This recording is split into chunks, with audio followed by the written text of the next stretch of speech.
of a member whose conduct is alleged to constitute breach of privilege in terms of Section 16 within 14 days of receipt of the complaint. 6, the Committee of Powers and Privileges shall, within 14 days of the conclusion of an inquiry, table its findings in the relevant House of Parliament together with such recommendations as it considers appropriate. 7, each House of Parliament shall consider the report and recommendations by the Committee of Privileges in the manner set out in the third schedule. Further, paragraph 1 and 2 of the third schedule of the Act provides as follows. 1, every report of the Committee of Powers and Privileges concerning any inquiry into the conduct of a member shall, as soon as possible after it has been completed, be laid by a member of the committee on the table of the House. 2, if the report does not recommend any disciplinary action, there shall be no further proceedings whatsoever in respect thereof, other than, where necessary, further inquiry and report by the Committee of Powers and Privileges.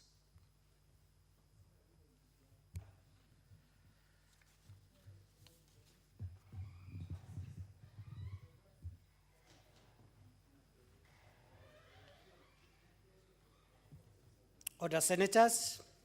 Consequently, I wish to inform the House that previously we have had reports of this nature where allegations made are not substantiated.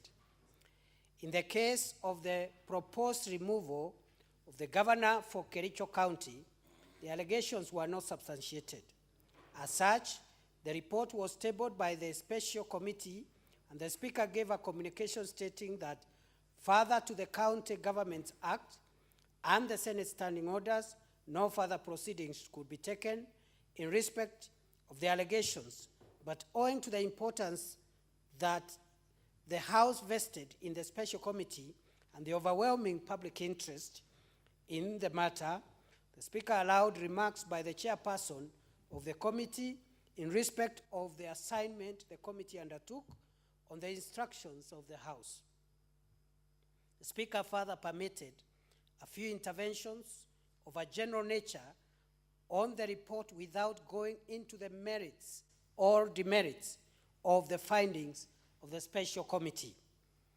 Honorable Senators, in the same breath and in accordance with paragraph 2 of the third schedule of the Parliamentary Powers and Privileges Act, I direct there shall be no further proceedings whatsoever in respect of this matter. I will, however, allow interventions of a general nature on the report, which comments should not go into the merits or demerits of the observations and conclusions of the committee. Thank you.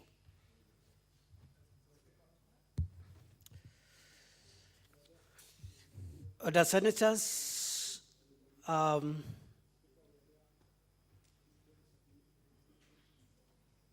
Leader of Majority. Thank you, Mr. Speaker. First of all, I want to congratulate the Powers and Privileges Committee for working expeditiously to dispose this matter, Mr. Speaker. Mr. Speaker, in a country that has too many allegations flying around about, all public officers, including Parliament, it is now important, Mr. Speaker, that by the decision of the Powers and Privileges investigation, actually, of Powers and Privileges Committee, that matter has been put to rest, and not just to rest, but to rest positively, in the sense that it has proven beyond reasonable doubt that our House and our committees are committed to perform their duties. So, Speaker, it's in the same breath that we must always tell Kenyans now to know that there are mechanisms in Parliament for investigating even parliamentarians, senators or members of National Assembly, and that if applied diligently, Mr. Speaker, it can provide checks and balances insofar as the responsibilities that each one of us perform in this House. And that parliamentarians and Parliament do not fear, Mr. Speaker, to be investigated where allegations are raised. Mr. Speaker, and those provisions are alive in our standing orders, and they are useful, Mr. Speaker, in finding, because as much as I know that we are not also immune from criminal investigation for any crime that somebody performs in this republic, it's also important that when such allegations are provided and the persons who make those allegations were given opportunity to appear before the committee. I know we are not supposed to discuss the contents of the committee, but that opportunity presented to them, those who utilized it, Mr. Speaker, those who had nothing to fear would have utilized those opportunities as a mechanism for settling whatever dispute they had. So when the time comes for dealing now with the substance of the matter, Mr. Speaker, we will all of us come to that. But I want again to extend congratulations to the Speaker and the Powers and Privileges Committee for dealing with this matter, Mr. Speaker, courageously and expeditiously for the best interest of our republic. Thank you, Mr. Speaker. Thank you, Senator Sylvia Kasanga.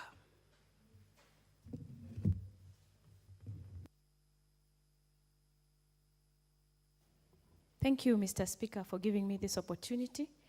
I serve in the Committee of Powers and Privileges, and in fact, I want to take the opportunity to thank the Speaker for having nominated me to sit in that committee. Indeed, it is a privilege.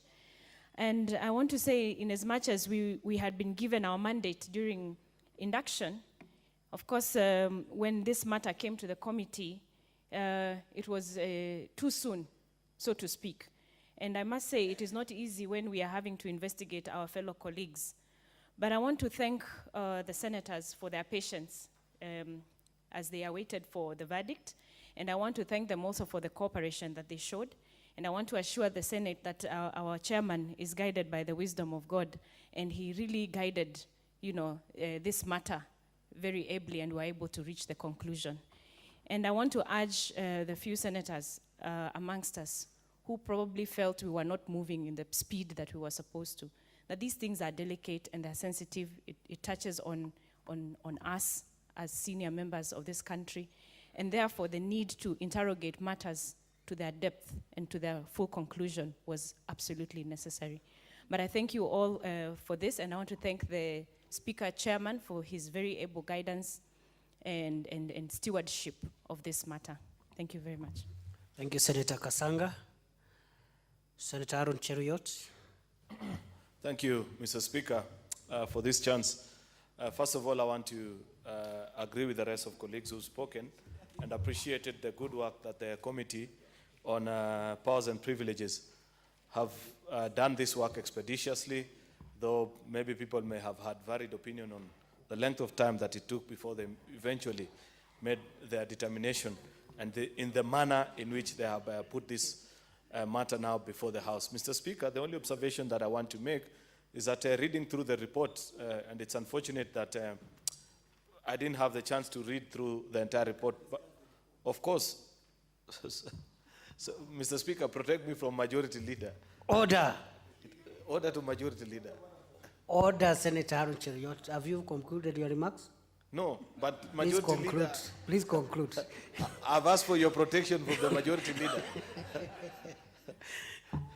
I don't see any obstruction or interference. No, while somebody From was any standing quarter.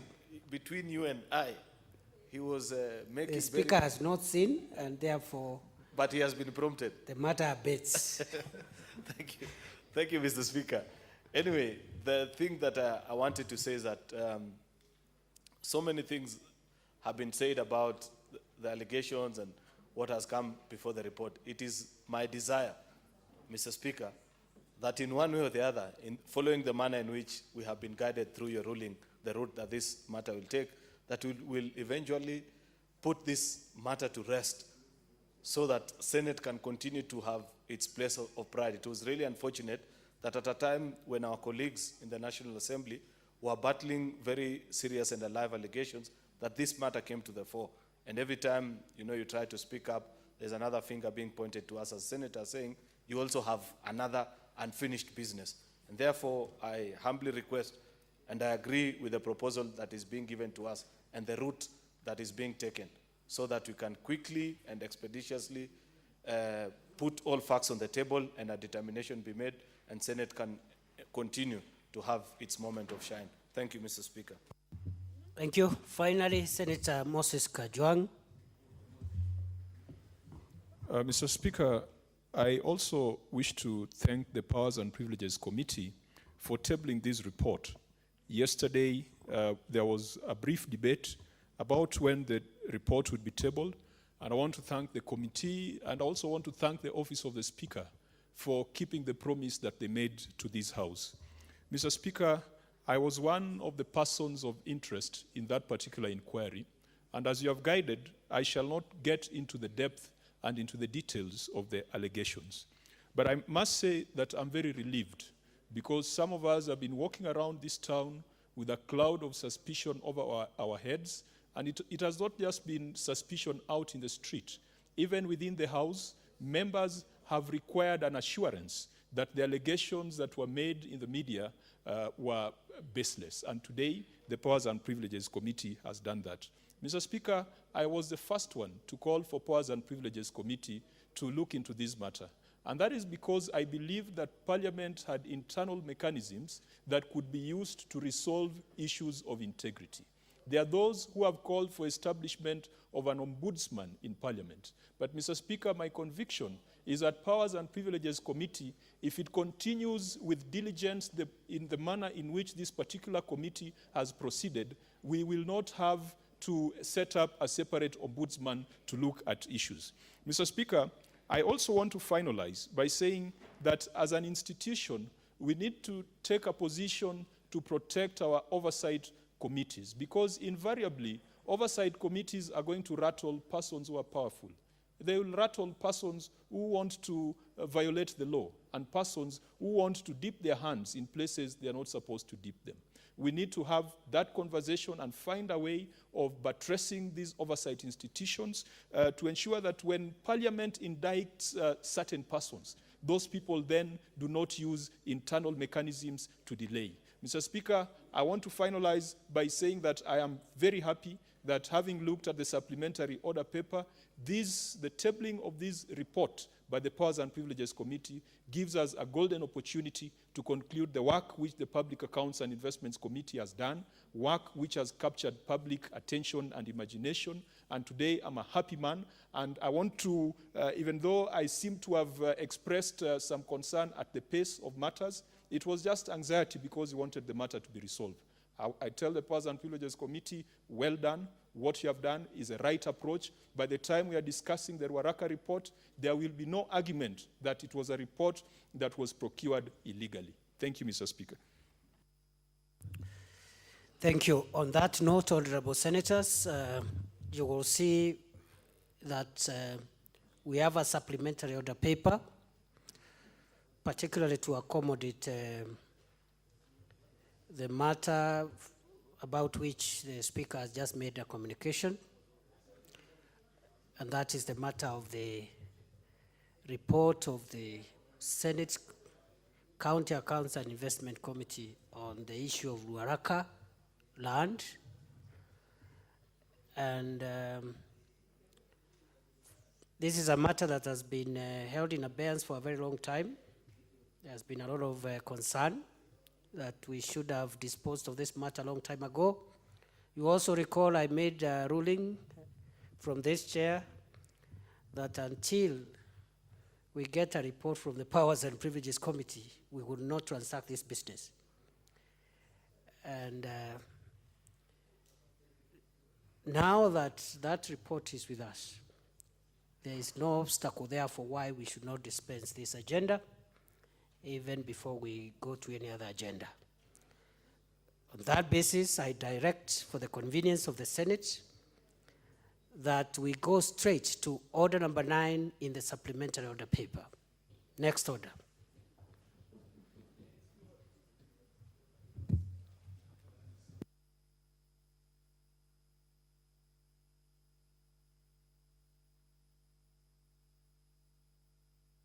Order, Senator for Nandi. Order This number is 9. not a place to gesticulate and behave like a trade unionist. Next order. Order number 9, a motion, report of the Sessional Committee on County Public Accounts and Investments on the inquiry into possible loss of funds through acquisition of land for public use. Chairperson, County Accounts and Investment Committee.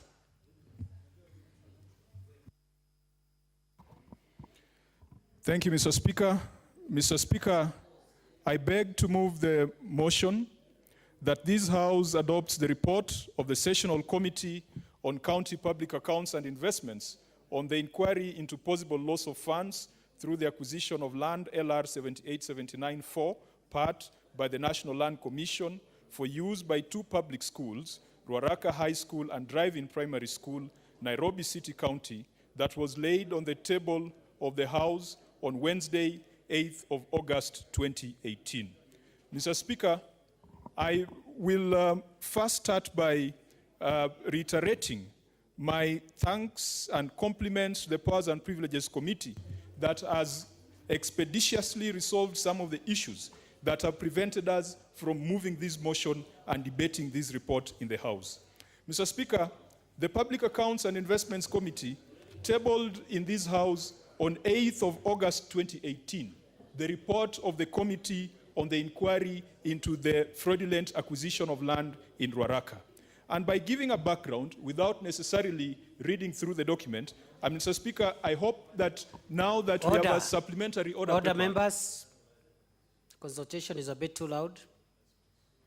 Proceed, Senator. Thank you, Kajwang. Mr. Speaker. And I do hope that, having updated the order paper, that copies of this report shall be available on the table so that members can go through. As a background, before devolution, primary schools in Nairobi and 7 other municipalities were managed by the defunct Nairobi City Council and the respective municipalities. Mr. Speaker, the process of transfer of assets and liabilities of these defunct authorities to county governments is still ongoing. If this process is not superintended, if this process is not supervised, then counties stand to lose a lot of assets, particularly land that belongs to school. It is for this reason that the Public Accounts and Investments Committee sought to establish the legality and the prudence of the acquisition by the National Lands Commission of 13 acres on which 2 public schools, that is Ruaraka High School and Drive-In Primary, stood.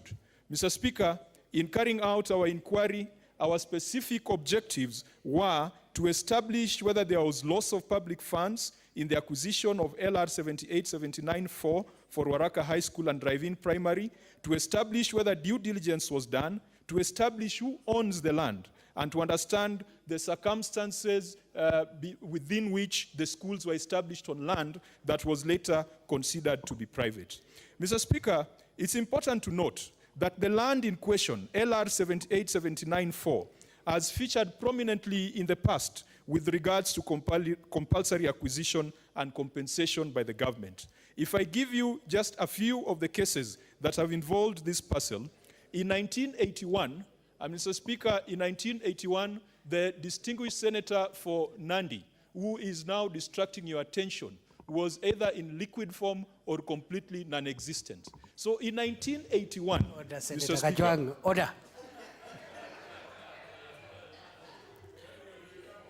Nobody has the capacity to distract the speaker. No one has the infrastructure or capacity to distract the chair. So proceed. Thank you, Mr. Speaker. I thought you were going to object to the state of Senator Cherargei in 1981, whether he was liquid or solid. I can. I have no capacity. The chair has no capacity to deal with that. Or probably he was gaseous. So, Mr. Speaker, in 1981, this particular parcel of land, the government paid 64 million for construction of 500 houses through the defunct Kenya Post and Telecommunications Corporation. Only 196 houses were completed. Later on in 2012, the Ministry of Interior acquired 35 acres for the area in which the General Service Unit headquarters stood. And this was acquired at a cost of 4.086 billion. And Mr. Speaker, 4.086 billion is enough to finance the operations of Tharaka Nithi County for a year. Later on in 2016, the Kenya Urban Roads Authority acquired 3.259 acres for roads and easements on the land at a cost of 786 million. In 2018, the Ministry of Education acquired 13.7701 acres for Waraka High and Drive-in Primary. Order, Majority Whip.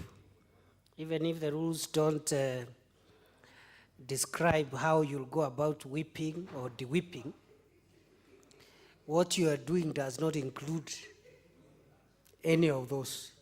So you have to devise mechanisms of doing your duties within the standing orders. Proceed, Senator Kajwang. Thank you, Mr. Speaker, for protecting me. We shall interrogate what form the whip was in 1981.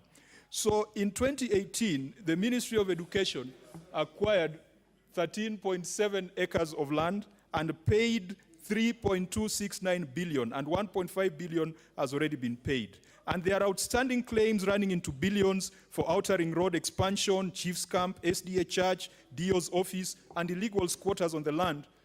Claims that have been put at a conservative estimate of 26 billion.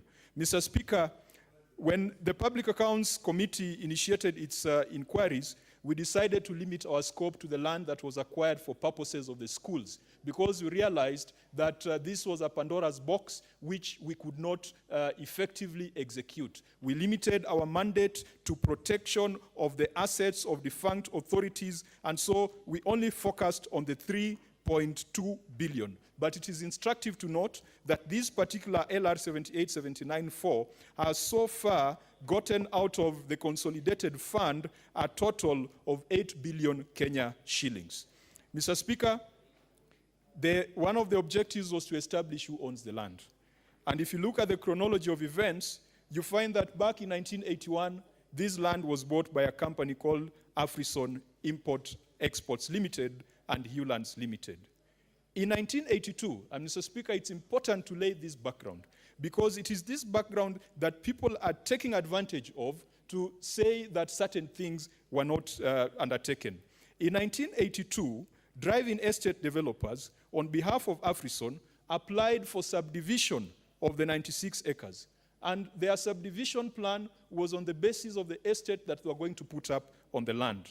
In 1983, Nairobi City Commission approved the subdivision plan on condition that the developers would surrender free of charge. The land was earmarked for nursery, primary, secondary schools, and social amenities. Mr. Speaker, in 1984, drive-in developers accepted the conditions of subdivision and surrender, and in the same year, the Nairobi City Commission issued a letter of reservation to the Permanent Secretary, Ministry of Education, for the secondary school, and Ruaraka High School was established in 1984. It was therefore beyond any reasonable doubt confirmed by the committee that there was indeed a subdivision plan that was approved and a surrender that was executed. Mr. Speaker, in 1999, the Commissioner of Lands issued a letter of allotment to the Ministry of Education for Ruaraka High School. And then in 2016, Mr. Speaker, 14 years since the surrender was done, Afrison Limited wrote to the National Lands Commission claiming compensation for the land on which the two schools stood, alleging that government was illegally squatting on private land. And this is what set in motion the process of compulsory acquisition.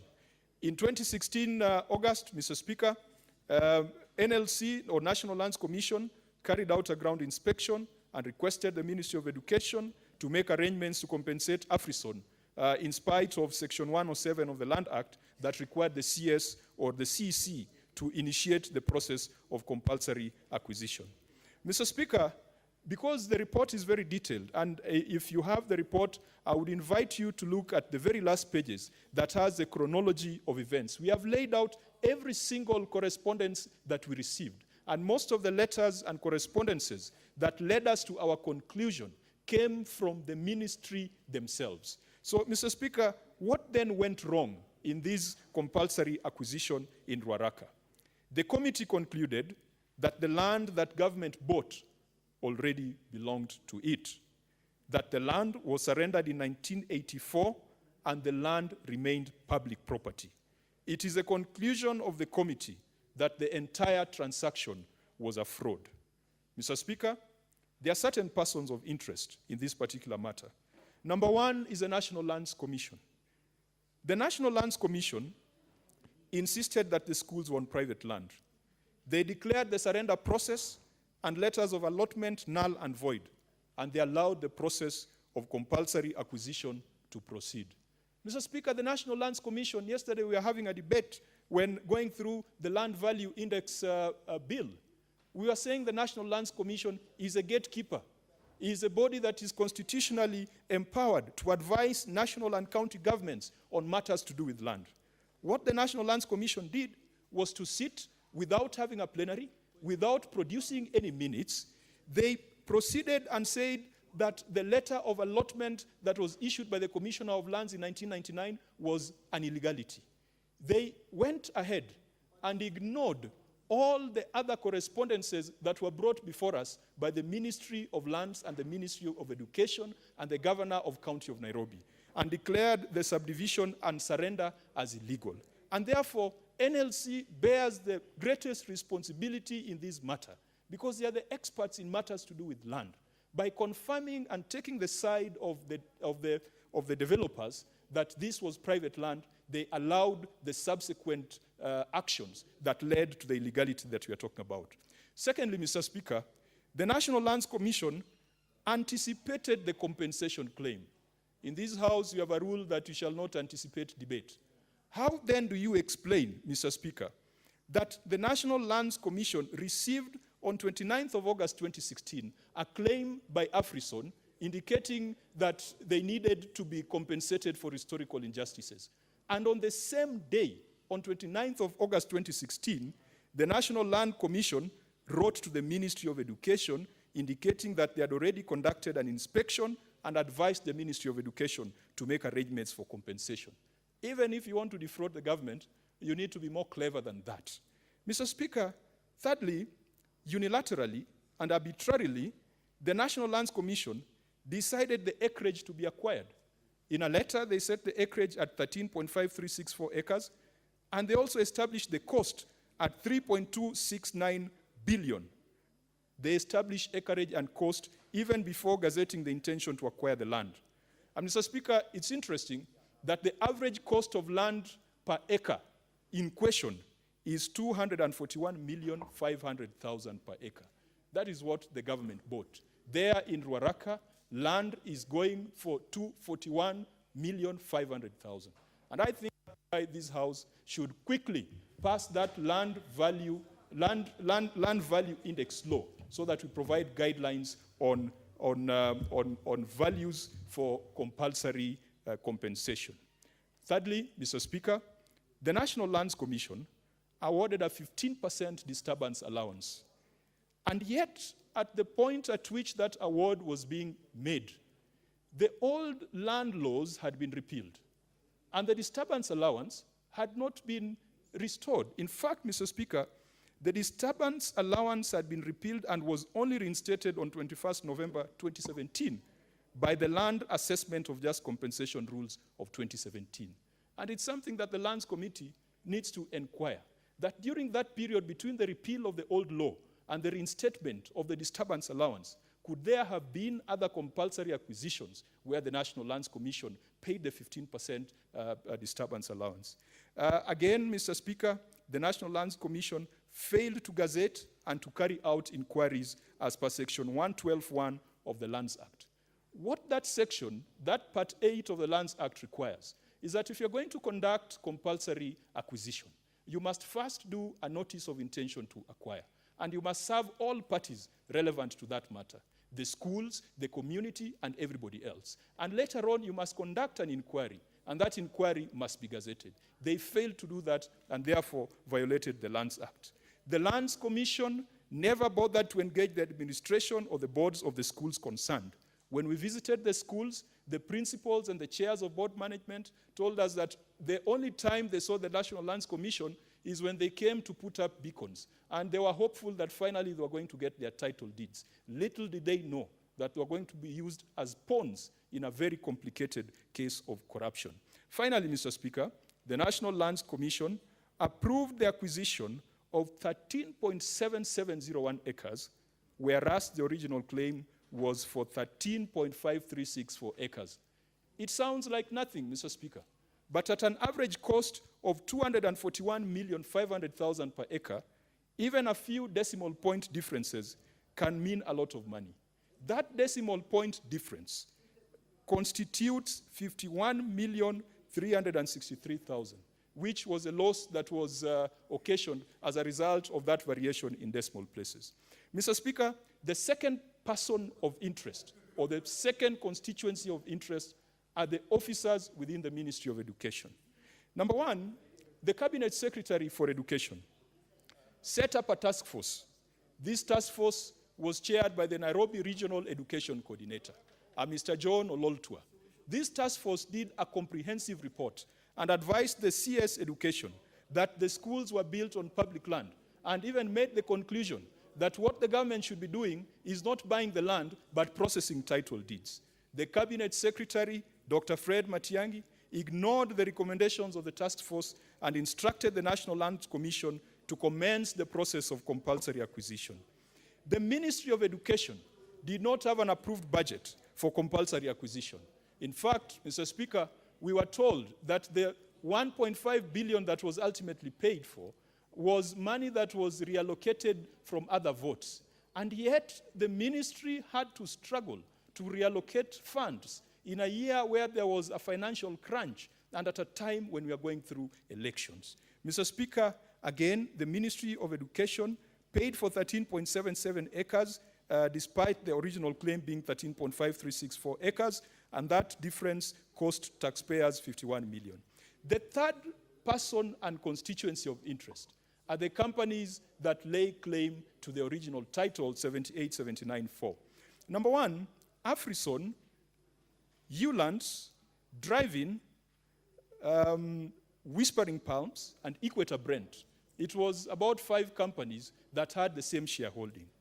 They accepted terms and conditions of surrender given by Nairobi City Commission way back in 1983. They proceeded to develop the land and established residential estate that was eventually bought by the government of Kenya. Then, 14 years down the line, they came back saying that their subdivision was not approved. And yet those buildings were based on the subdivision plan that they had submitted to the Nairobi City Commission. Afrison failed to indemnify the government of Kenya for the payment of 1.5 billion. And Mr. Speaker, this might sound technical or academic, but the deed of indemnity that was executed bore the name of Afrison Limited, but the payment was ultimately made to Whispering Palms Limited. What then would happen is that Afrison would come up later and say they were never paid. And that can open a backdoor for a future compensation. Mr. Speaker, Afrison, when we talked to Kenya Revenue Authority, it was established that they are not tax compliant. I said in my earlier comments that this 7879-4 has earned the owners close to 8 billion Kenya shillings in various claims. Kenya Posts, GSU, Kenya Urban Roads Authority, and now Ministry of Education. They were not tax compliant. Mr. Speaker, in the course of this inquiry, Afrison went out of their way to frustrate the committee. Number one, they sought and they were granted a court order to bar the committee from summoning them. I am glad to report that the courts have decided on this matter, and it's important for us to study that judgment because it's going to empower committees in future in their powers to invite and summon witnesses. Secondly, they sought and obtained a court order barring media houses, particularly Nation Media Group, and they were very specific on the journalist. One gentleman called Oruko, he was barred from reporting parliamentary proceedings of the inquiry. As if that was not enough, Afrison wrote letters of protest to the Speaker several times, saying that the chair and other members were harassing them, were extorting them. And Mr. Speaker, today I stand here proudly because the Powers and Privileges Committee has tested those allegations and has found that they are completely baseless. Mr. Speaker, what then do we recommend? We recommend that the chairman of National Lands Commission, Mohamed Swazuri, should be investigated and held responsible for violation of the Constitution, the Land Act, and the NLC Act. The process of compulsory acquisition is a process that is mentioned, and the role of NLC is mentioned in the Constitution, further expanded in the Land Act, further expanded in the NLC Act. He violated the Constitution and statute. But more specifically, the chairman of NLC should be investigated and held responsible for the loss of 1.5 billion Kenya shillings and for conspiring to defraud a further 1.7 billion of public funds. Because, Mr. Speaker, the 1.5 billion that was paid was part payment. There is a claim for 1.7 billion. And, Mr. Speaker, when we started the inquiry, we wrote to the Treasury and gave Treasury direct instructions not to release further funds until the committee completed its inquiry. When we adopt, or if we adopt our report today, it will provide clarity on the way forward. Number 3, the directors of the companies involved, Afrison, Whispering Palms, Driving Developers, Equator Brent, should be investigated and held responsible for fraudulently acquiring 1.5 billion of public funds and for conspiring to defraud a further 1.7 billion. Fourthly, Mr. Speaker, the Ethics and Anti-Corruption Commission and relevant authorities should trace and recover the 1.5 billion that was fraudulently paid to Whispering Palms and to ensure the beneficiaries are brought to book and, where necessary, assets frozen. Mr. Speaker, we saw in the public domain how this money was treated immediately it hit the accounts. 1.5 billion went into the bank accounts, and it went into various accounts. I hope no one here is associated with any of those accounts. Order, Senator. You're out of order.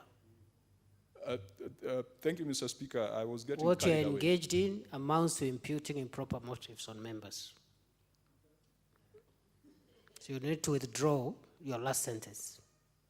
Let me then restate my Order. last sentence. Order. You have no business trying to imagine there could be any person in this chamber who is associated with the process of crime. I withdraw. And Mr. apologize. Speaker. And apologize. And apologize. Thank you. Proceed. I would have said, as Senator Wetangula said, I withdrew and apologized, but I'll make it in the Order, present. Senator Kajwang. Proceed. Thank you, Mr. Speaker. I will proceed with your guidance. So we have said the ESCC to recover the funds. We have said further in our recommendations that the Cabinet Secretary and Permanent Secretary in the Ministry of Education, Dr. Fred Matiang'i and Dr. Belio Kipsang, must be held responsible for ignoring the recommendations of the Ministerial Task Force that established that the land was public and ought not to have been purchased, and for failure to carry out due diligence as required in the Land Act. Mr. Speaker, we have also recommended that the Cabinet Secretary and Permanent Secretary in the Ministry of Education be held, and the Permanent Secretary, Principal Secretary. Order, Senators. No shouting across the aisle.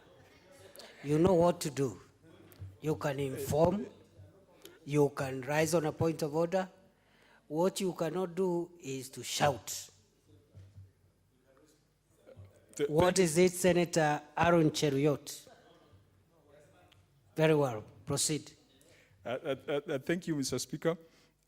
The Principal Secretary, and where I've said Permanent Secretary, I think the Hansard should then replace Permanent Principal, strike out Permanent and put in Principal. The Cabinet Secretary and Principal Secretary, Ministry of Education, should be held responsible for the loss of 1.5 billion and for conspiring to defraud a further 1.7 billion of public funds. Mr. Speaker, the Intergovernmental Relations Technical Committee must hasten the process of identification and verification of assets and liabilities of defunct authorities so as to stop any further loss of public property. And Mr. Speaker, if you put it in context, of the 7 municipalities that used to run public schools, Nairobi being one of them, Mombasa, Kisumu, Nyeri, and several others, the primary schools were assets of those councils. Have they been transferred properly to the national government? And where national government or those councils used to run nursery schools, is that transfer process complete? And if we continue dragging our feet on that transfer process, IGRTC recently told us that they have established about 200 billion Kenya shillings in form of land that has not been accounted for previously. Mr. Speaker, finally, we have recommended that the Kenya Revenue Authority must assess the tax obligations of Afrison Limited and related companies and ensure that action is taken promptly to bring into place tax compliance. Mr. Speaker, in conclusion, because I will let a few of the other issues be handled by my committee members and the House, in conclusion, this inquiry generated great interest from the public. And at the best of times, it elevated the role of Senate as an overseer and defender of public funds. But Mr. Speaker, I must admit that there were low moments, and I'm glad that those low moments have now been dealt with properly and in a definite manner by the Powers and Privileges Committee. Mr. Speaker, we must ask the EACC, the DCI, and the DPP, what is so special about this Ruaraka matter that on more than one occasion we have been told that files have been sent back to the EACC by the DPP. Not once, but twice. The DPP came before a committee of this House, and I believe it was a legal committee, and the DPP gave assurances that within a defined time frame, prosecutions would be entered. Why is this taking so long, and yet other matters are being handled with gusto? That is a question that these bodies must tell or answer this country. Mr. Speaker, as I said earlier, that Parliament must also protect its oversight committees from attacks by persons who have been indicted, and the delays by IGRTC in identifying assets and liabilities of defunct local authorities is a major fiscal risk. Finally, Mr. Speaker, I want to invite the relevant committees of this House. As I said earlier, that the government has paid almost 4 times, and there is currently an outstanding claim exceeding 26 billion that has been made to Nairobi City County with respect to persons who have settled on that parcel of land.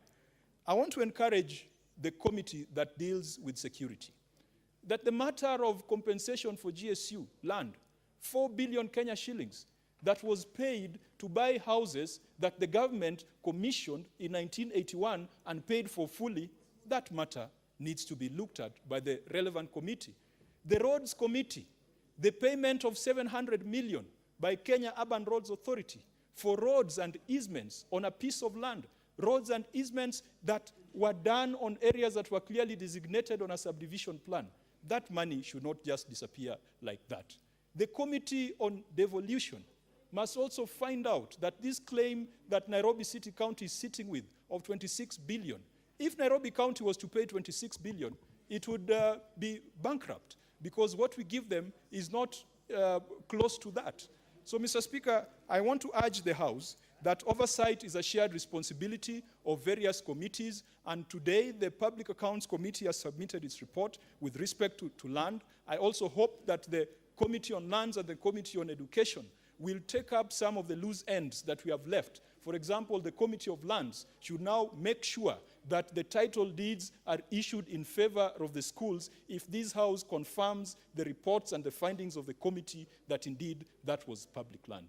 Mr. Speaker, with those many remarks, I beg to move the motion, and I would request one of the members of my committee, the Senator for Narok and related Maasai territories, Senator Ledama Olekina. Order. Order.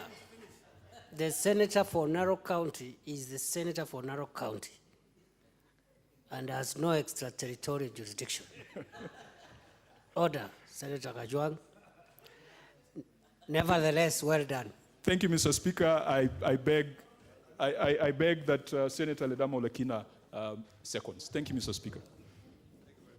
Order, Senator Olekina.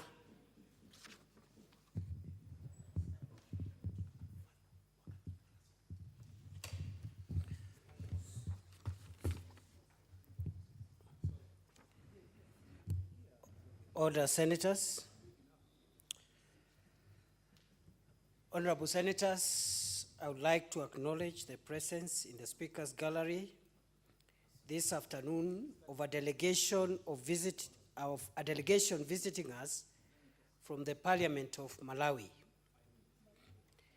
The delegation is comprised The delegation is comprised of a commissioner of the Parliamentary Service Commission of Malawi, members of parliament, staff, and representatives of their development partners. I request each member of the delegation to stand when their name is called out so that they may be acknowledged in the Senate tradition.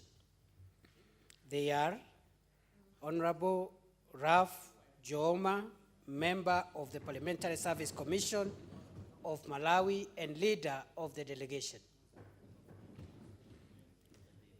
Honorable Maxwell Tiolera, chairperson of Legal Affairs Committee. Honorable Lingison Belekanyama, chairperson of Public Appointments Committee and member of Legal Affairs Committee. Honorable Dr. Alan Chiembekeza, member of Legal Affairs Committee. Honorable Patricia Mkanda, chairperson of Privileges Committee. Honorable Martha Lungi, member of Legal Affairs Committee. Honorable Boniface Kanzamira, member of Legal Affairs Committee. Mr. Jeffrey Mwenyeheli, Assistant Clerk of Parliament, Table Office, and Clerk to Legal Affairs Committee. Mrs. Tilly Likomwa, Assistant Clerk of Parliament, Legal Service Division. Mr. Lavamo Nyongo, Controller of Planning. Mr. Frederick Kamwani, Clerk to Privileges Committee. Mr. Martin Firi, Program Manager for Africa Institute for Development Policy. Mr. Lucius Chipendo, Ministry of Finance. Mr. Richard Sandhe, Ministry of Justice. Dr. Ronald Manangani, Consultant. And last but not least, Mr. Chikondi Kachinjika, Financial Controller. In our usual tradition of receiving and welcoming visitors to Parliament, I extend a warm welcome to them, and on behalf of the Senate and on my own behalf, I wish them a fruitful stay in this country. Thank you.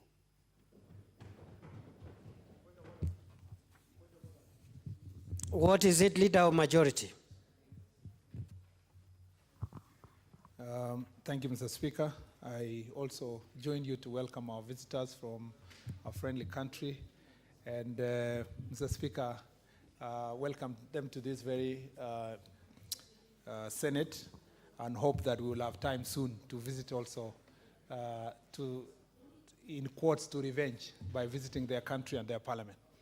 But Mr. Speaker, the reason why I'm asking for point of order is that pursuant to Standing Order 1063 of the Senate Standing Orders, I want to move a motion, Mr. Speaker, that pursuant to Standing Order 1063 of the Senate Standing Orders, the debate on the motion be limited into the following manner: that maximum of 10 minutes, each for the Leader of Majority and Leader of Minority, and a maximum of 5 minutes for all other senators, Mr. Speaker. I'm mindful of the fact that even the statement of Majority Leader has not been read. There is pending business on the finance. And Mr. Speaker, knowing that, Mr. Speaker, many senators are expressing their desire to comment on this report, and all of us want to say something about this report, Mr. Speaker. So I beg to move as such and ask Senator Mahmood, Mr. Speaker, to second. Senator Mahmood. I second, Mr. Speaker.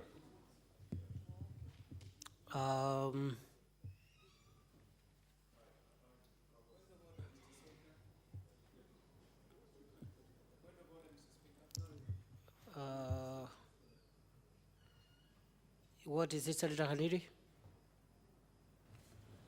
Mr. Speaker, I want your guidance on that particular standing order that Senator Murkomen, the Leader of Majority, stood on.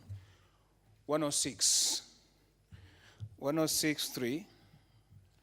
Mr. Speaker, I do not know if the leader is in order, because the provision of that standing order, Mr. Speaker, is that you cannot, to my understanding, but maybe Mr. Speaker, you can interpret for us, you cannot move this kind of motion during the debate that is going on. A motion under paragraph 2 shall not be made in the course of the debate to which it refers, unless it is moved after the adjournment of such debate and before the debate is resumed.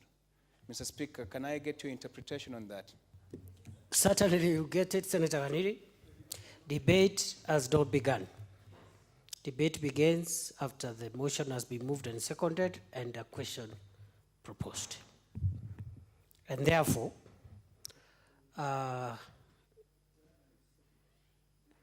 we want to get the feeling of members, otherwise we will just dispose with that motion in the normal manner. So, could I get the motion? I want to propose a question.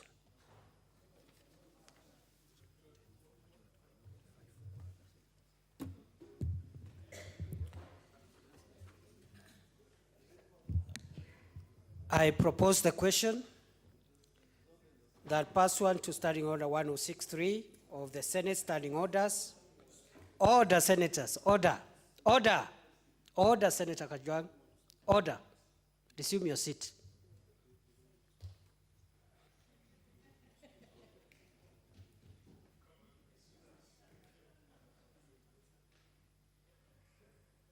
I propose the question, which is that pursuant to Standing Order 1063 of the Senate Standing Orders, the debate on the motion be limited in the following manner: a maximum of 10 minutes each for the leader of majority party and the leader of the minority party, and a maximum of 5 minutes for all other senators.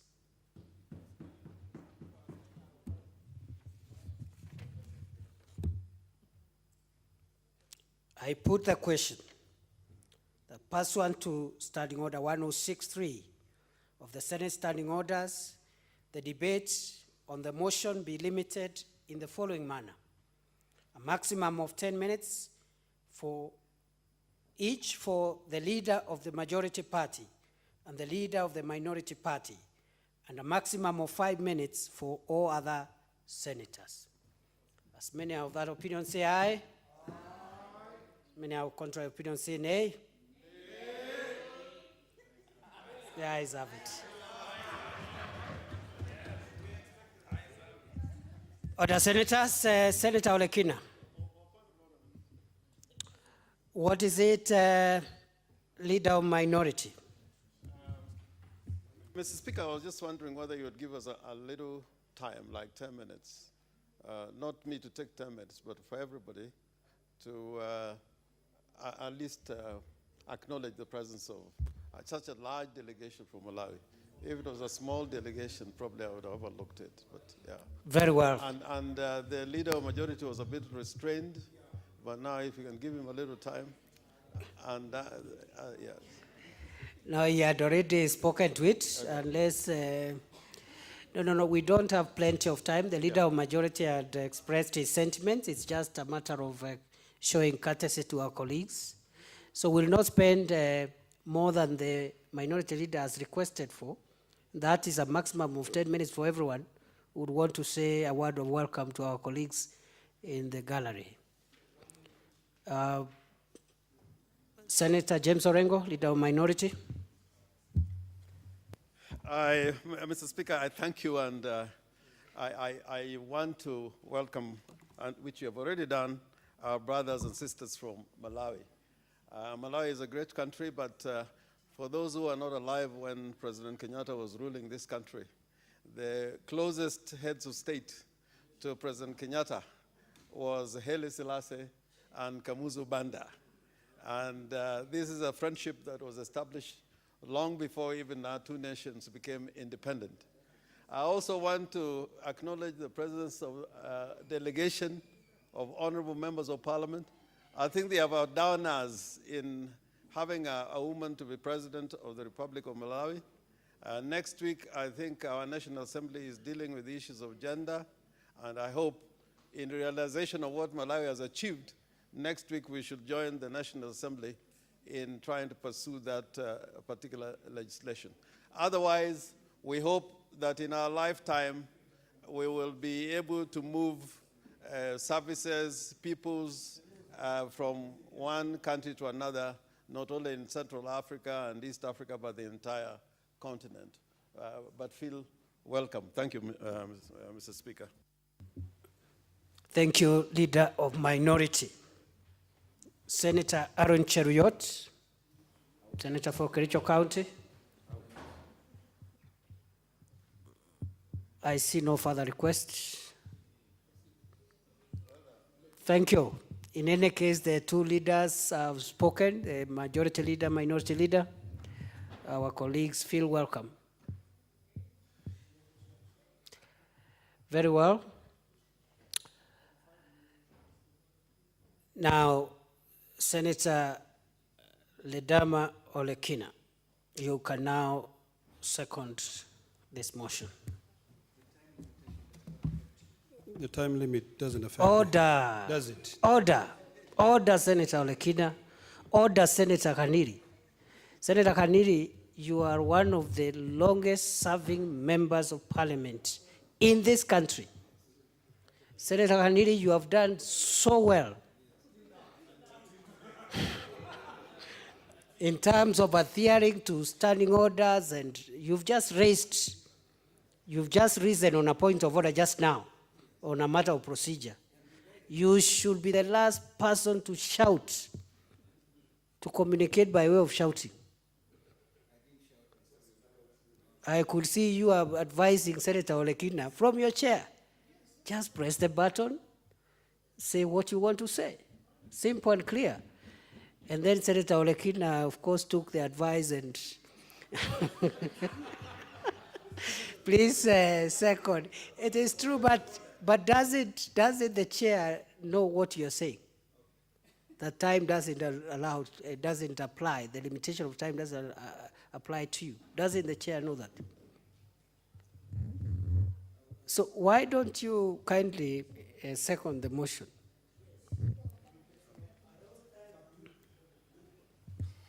Mr. Speaker, sir, I rise to second the motion that this House do adopt the report on the Session Committee on the County Public Accounts and Investment on the inquiry into the possible loss of funds through the acquisition of the land for public use. Mr. Speaker, sir, I'd want to limit my remarks on 3 issues. The first issue is that first, on the onset, before I get into the substantive issues of this report, I would like to thank the Powers and Privileges Committee for having taken their time. This was a very emotive issue that brought a lot of questions in the integrity of this House. Mr. Speaker, sir, I always say that the Senate, and I want to remind all the distinguished senators here, and that's the reason why we are called distinguished senators, that we are a house of reason. We are a house that unites the entire Republic of Kenya. And when we are here, we are tasked with one responsibility. The Constitution is very clear, Mr. Speaker, sir, that our role under Article 96 is to protect the interest of our counties and their governments. Mr. Speaker, sir, this issue of Ruraka is something which has divided us. And at one point, this House in particular, it would have been difficult to tell who is in the opposition and who is in government. But today, I dare say that by the end of us debating this report, that division will once again be very, very clear. Order, Senator. Mr. Speaker, sir. Order. You Mr. cannot, Speaker, sir. you cannot anticipate debate. You are out of order, Senator Olekina. Please second the motion. Overruled. Speaker, sir, I will stand guided. And one of the key most important things, Mr. Speaker, sir, is that, you know, Martin Luther King once said that in the end, we will remember not the words of our enemies, but the silence of our friends. Mr. Speaker, sir, the issue here is the issue of a fiducial responsibility. The questions which we were tasked in our committee is to investigate whether the public lost money. That is the task we are given, Mr. Speaker, sir. And that is what we set out to do. And as a member of that committee, I had anticipated that once we conclude our investigation, we'd be able to bring our report into this House, give the members an opportunity to be able to interrogate the report, so that when each member stands here, they can be able to refer to this report. Mr. Speaker, sir, yesterday we were discussing about the issue of compulsory acquisition when we were talking about passing the new law. And that is one of the issues that we focused on and conversed on in the process of acquiring the Ruaraka land. Mr. Speaker, sir, during the time of our inquiry, we invited all the people of interest. We visited other people of interest. And one of the very clear things is that NLC came in here, presented a particular direction. The Minister of Education, the current Minister or Cabinet Secretary of Education, came in and presented a particular direction. The Principal Secretary of the Ministry of Education also came in here and presented a particular direction. So what we are presenting here, Mr. Speaker, sir, before we even say this is what the committee observed and these are the recommendations, is the facts as were presented.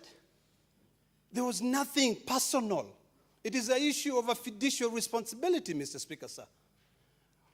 When we interviewed the Principal Secretary, Mr. Belio Kipsang, Mr. Speaker, sir, Mr. Kipsang presented the documents that he gave us on the process of acquiring that land for the two schools. And during that time, as mandated to us, Mr. Speaker, sir, we poked holes on the report, on his submissions. And one of the things which was very clear is that initially, Mr. Speaker, sir, the Principal Secretary had set up a committee headed by a gentleman by the name of Ololtua. And that's where I want to begin my submissions in the issue of this transaction. When this task force was established, Mr. Speaker, sir, which was under the ministry, at that point, I would have thought that the ministry would have followed the report for two reasons, Mr. Speaker, sir. First of all, when you establish a task force, you're using public funds for them to go out and investigate and say, is this piece of property, which now there is a claim, does it really belong to the public or is it private land? At that point, Mr. Speaker, sir, the task force led by Ololtua, which is in our report, as some of our observation, number 64, and I hope that we can be able to look into this report. Ololtua clearly found that, and I'm going to read, and I'm going to refer to number 64 of our report, is that the Nairobi Regional Coordinator for Education, Mr. John L. Ololtua, via a letter, reference number CQAS/KAS/8/16, dated 3rd February 2017, which is annexed to this report, wrote to the Principal Secretary, Ministry of Education, Dr. Belio Kipsang, forwarding a copy of the assessment report on quality assurance and standards of the Ruaraka High School. And in one of the recommendations, Mr. Speaker, sir, he made the report that the land on which the school was situated was a surrendered portion of land for public utility. The claimant had no basis for compensation.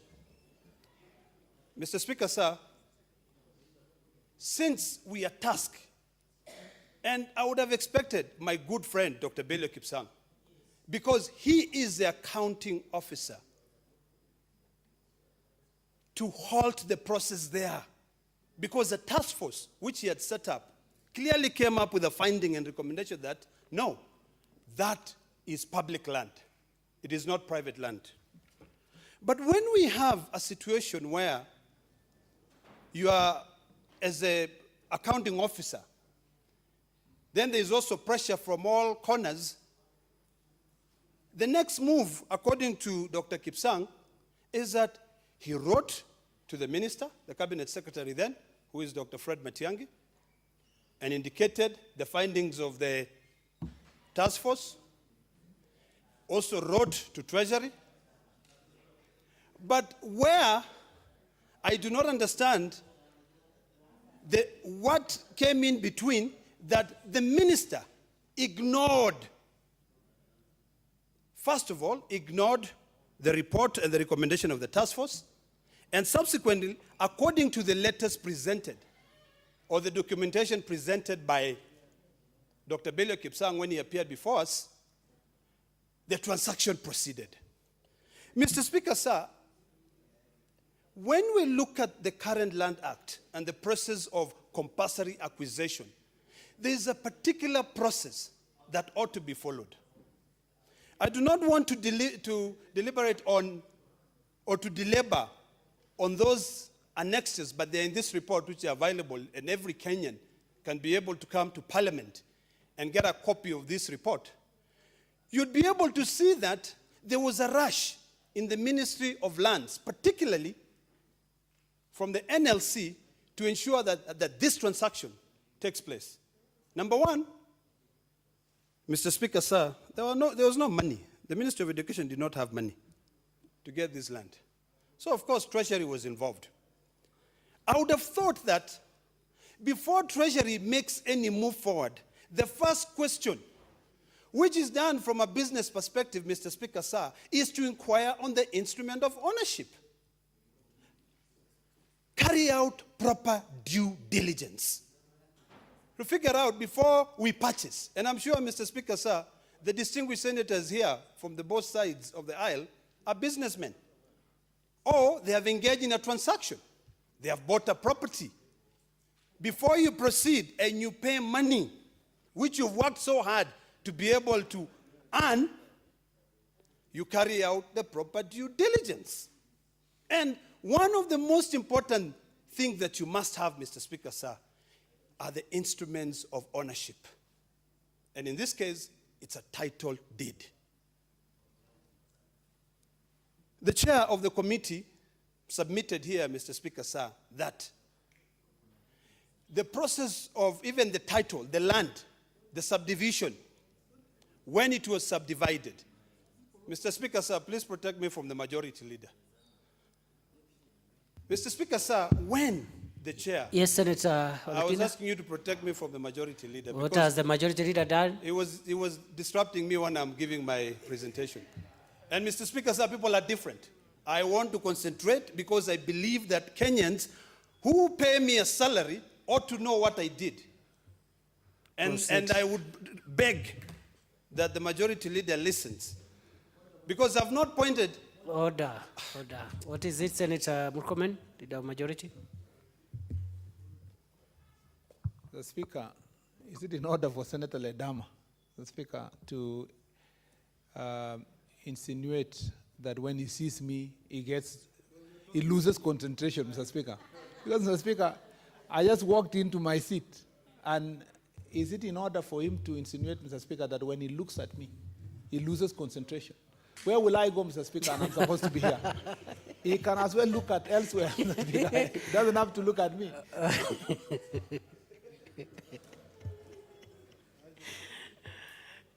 Senator Olekina, proceed. Thank you, Mr. Speaker, sir. Mr. Speaker, sir, I can look at the distinguished senator at any given time, and I will not be, I won't get confused. But when he's talking to me and I'm really trying to follow through, then it brings in other issues. Mr. Speaker, sir, to get back into the issues of this transaction, the law provides that during a process of compulsory land acquisition, there are various steps that have got to be taken into consideration. Or there are the stakeholders must be involved. And during the submissions of the NLC to our committee, Mr. Speaker, sir, our committee observed that NLC did not follow the full steps in order to ensure that anyone who had a stake in this land could be able to lay their claim.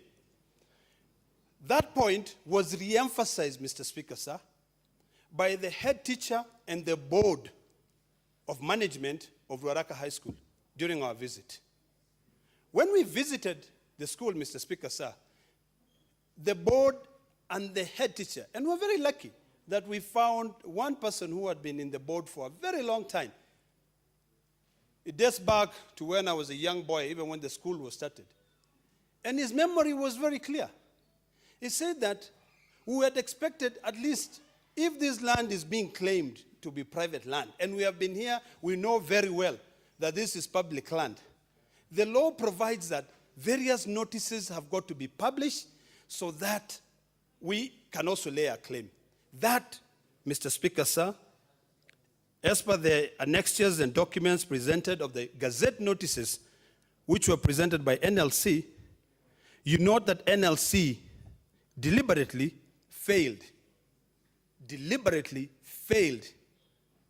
to carry out proper due diligence to ensure that if there was anyone out there who had a claim on this property, they were given an opportunity to lay their claim. Mr. Speaker, sir, on the issue of the instrument of ownership, which my good friend Dr. Bello Kipsang raised a question on, currently, as we sit in this house, no one knows whether the interest of the taxpayers for the 1.5 billion shillings, which has already been paid out to the directors of Hewland and this other company, Afrisom, no one can say that that money has actually been protected. Because during the presentation by Nairobi governor, he clearly indicated that that piece of land was surrendered to the public. But on that point, Mr. Speaker, sir, no one, not even Treasury, before releasing the money, or before coming, or even Parliament before coming up with a supplementary budget, ensured that before any payment were made, they had at least a title of that land. Mr. Speaker, sir, as we speak right now, and this is why it is important for the distinguished senators here in this house today to divorce themselves entirely from any political interest, and we prosecute this matter squarely based on facts. Nothing stops the directors of Hewland and Afrisom from going into any particular commercial bank, knowing that, Mr. Speaker, sir, and some of the observation was that part of this land, about 35 acres, was sold to the Ministry of Interior, where the GSU houses were built. Noting that the government also bought some land which was reserved for roads. When you look at the Title D, Mr. Speaker, sir, I dare say, even as we speak right now, if it wasn't for the move by the current CS, who I thank so much for lands, to be able to put a caveat on that portion of land, today, if it wasn't for Farida Karunoi, Mr. Speaker, sir, maybe the owners of Afrisom and Hewland Limited would have gone to any commercial bank here, taken that land, the Title D of 96 acres, and gotten a loan. Mr. Speaker, sir, the issues here are very, very sensitive. We are dealing with public money. When we sat down and recommended that Matiang'i, the former Minister of Education, take personal responsibility is because he had been informed by a task force that is set out to be able to, that piece of land was public land. But he proceeded and went ahead and confirmed the transaction. Mr. Speaker, sir, the other people we met were the Kenya Revenue Authority. And in their submission, Mr. Speaker, sir, the Kenya Revenue Authority clearly stated that the two companies were not registered with KRA. They were not registered with KRA. And as such, they were not tax compliant. So we ask ourselves here, what exactly are we doing? Here we are saying we want to protect public money. Here we are borrowing money left, right, and center. KRA is saying we cannot raise the money. In fact, if the 1.5 billion, before even releasing the 1.5 billion, the first thing that I would have expected to happen is that at least if, hypothetically, if that land was private land, the first thing I would have expected is that the taxman gets his share. But even when the taxman come before us and say that these two companies are not registered with KRA, what exactly are we doing, Mr. Speaker, sir? What stops anyone out there from just going in and getting, friends all over and committing public funds? Mr. Speaker, sir, Kenyans will judge us. And I want to repeat the quote that I started with, that in the end, as Martin Luther King said, we will remember not the words of our enemies, but the silence of our friends. The friends we have right now, Mr. Speaker, sir, are those kids in Ruaraka who have lived there, the parents, that community that for many years have believed that this is our land.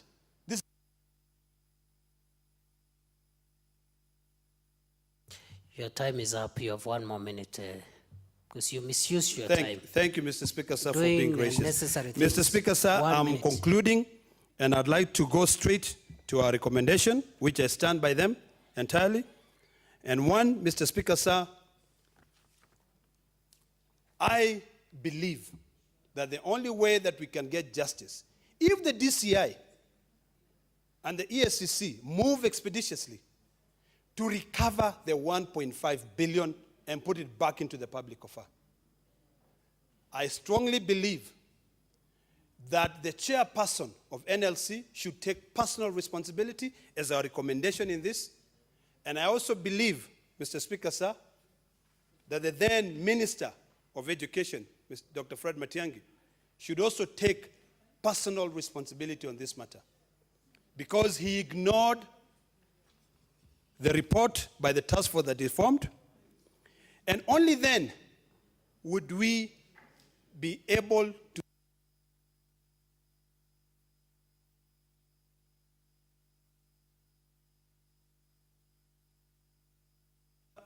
I second.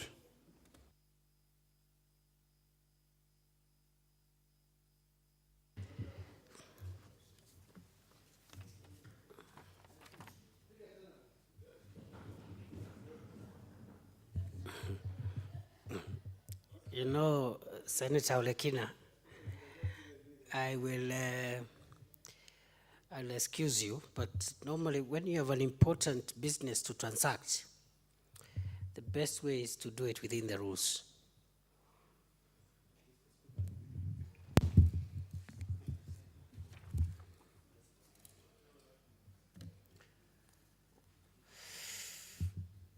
Order, senators. I propose the question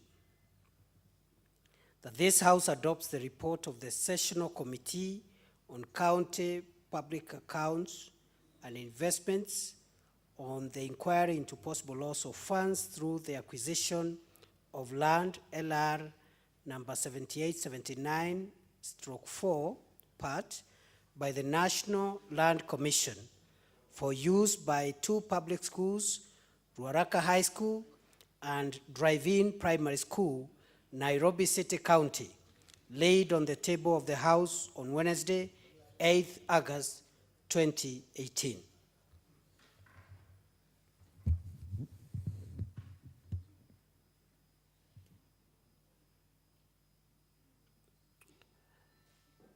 Senator Orengo. I thank you very much, Mr. Speaker.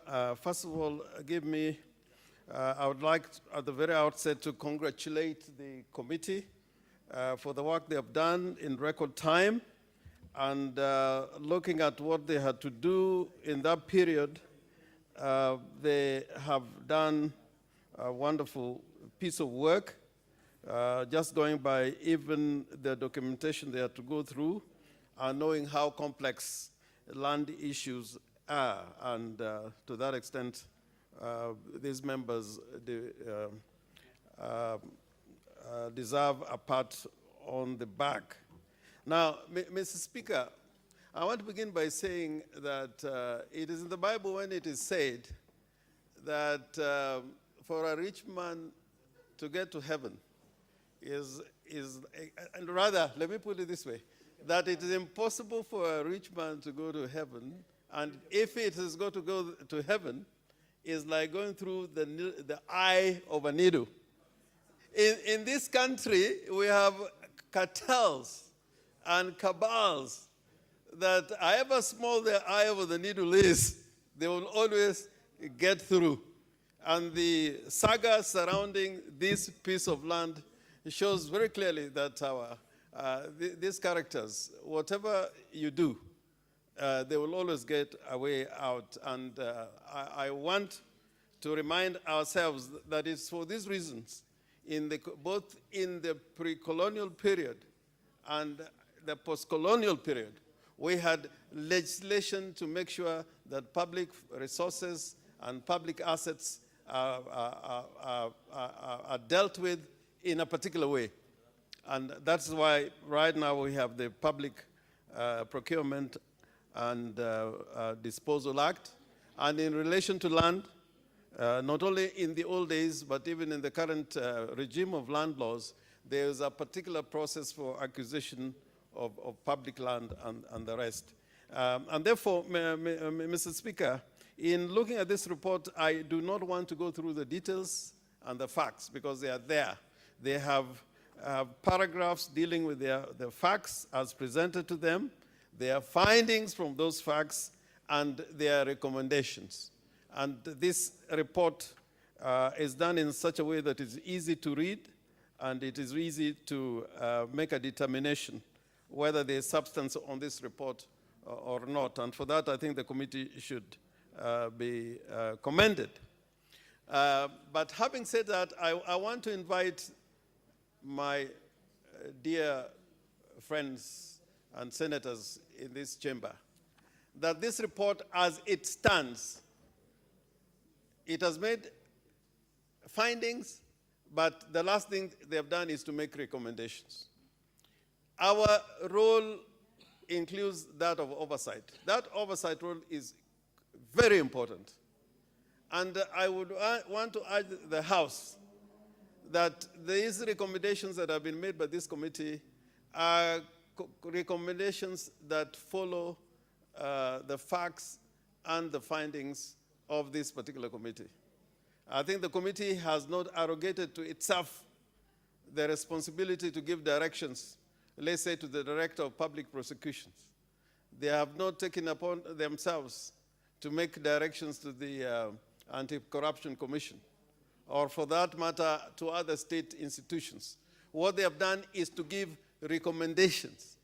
And on that basis, I would presume that nobody in this House would be afraid or be reluctant to allow a process after this, if we approve this report, that there should be a process where these matters are now fully investigated in the realm of the various legislation, including the land laws, including the criminal justice system, the laws that are applicable, and the other statutes that govern procurement and disposal of public assets, so that we know the complete truth based on the facts and the recommendations that have been made by this committee. And from this report, Mr. Speaker, you would realize that a lot of this information did not come even from private citizens. A lot of this information came from public officers, state officers. They came from public bodies. And the documentation also relied on were documentations which are part of the public record. And therefore, for us to disagree with this report, I think it would be terribly unfortunate, and because what they're saying is that having made these findings and having made the recommendations, the state institutions now that are charged with the responsibility of investigations and prosecution should take over this matter. And I think to that extent, nobody really should find fault with this report. And this report was coming at a time when the Maize Saga was being discussed in the National Assembly. Simultaneously, we're also dealing with the issue of land, and this particular land that affected the life and interest or education of young people who are students in the particular schools involved. And I think the public there is waiting to find out what we are going to do with this report. Now, the report, I think, will also enable us in this new dispensation, or if it is not a new dispensation, but the new climate where we are saying that there are no sacred cows. I think that now I have the confidence that unlike the past, there's no sacred cow. But I think we need to go to the extra mile to ensure that what the government is currently engaging in dealing with graft and grand corruption is carried on without fear or favor. And certainly the recommendations that have been made by this particular committee are matters that cannot be wished away. And certainly the students in these schools would expect a full, not only a full inquiry, but action should be taken by the responsible institutions of government. Mr. Speaker, I would also hope that the timelines that are given in this report, and they are very reasonable timelines. I think those timelines were made on the basis that that if this report is passed, then those recommendations should be implemented or be attained within the timelines that have been given in the recommendations. And I think those are very reasonable timelines. And there are also recommendations to do with ourselves also, that certain committees of parliament should follow certain matters that are clear from the report and within certain timelines. And at the end of the day, in my final remark is this.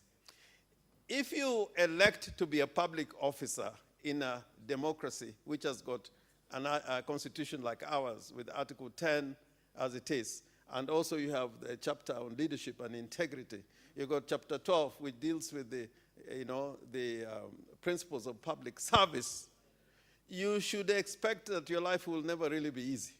Because, whenever such reports come out and somebody's name appears, then it certainly takes a very different perspective. People begin to take, positions which are ethnic. Some people take positions which are, parochial. But I think for us to deal with this animal called graft, for anybody who is in the public service, including myself, if there are any suspicions or inquiries that are being made, I think public officers should be the first to offer themselves to that process of inquiry so that we can, in the end of the day, be confident that we have people in the public office who are ready to live by the dictates of the law of the land and ensure that we have strong institutions which are going to do justice to the people. So the names of those who are mentioned here, and there are several names of people of interest, I think they should not be worried. Even in the United States of America, President Trump is a person of interest on some inquiries that are going on. But in Kenya, if you mention the name of somebody, it's like you've committed treason. This is the river we should cross. Other than River Jordan, this is another river that we should cross. And in this river, I can assure my friend from Kericho, there are no crocodiles in this particular river. Mr. Speaker, I support. Very well, leader minority. Very well, very well. You cannot have crocodiles on dry land. There is no water around Ruaraka. So, the next speaker will be Senator Cherargei.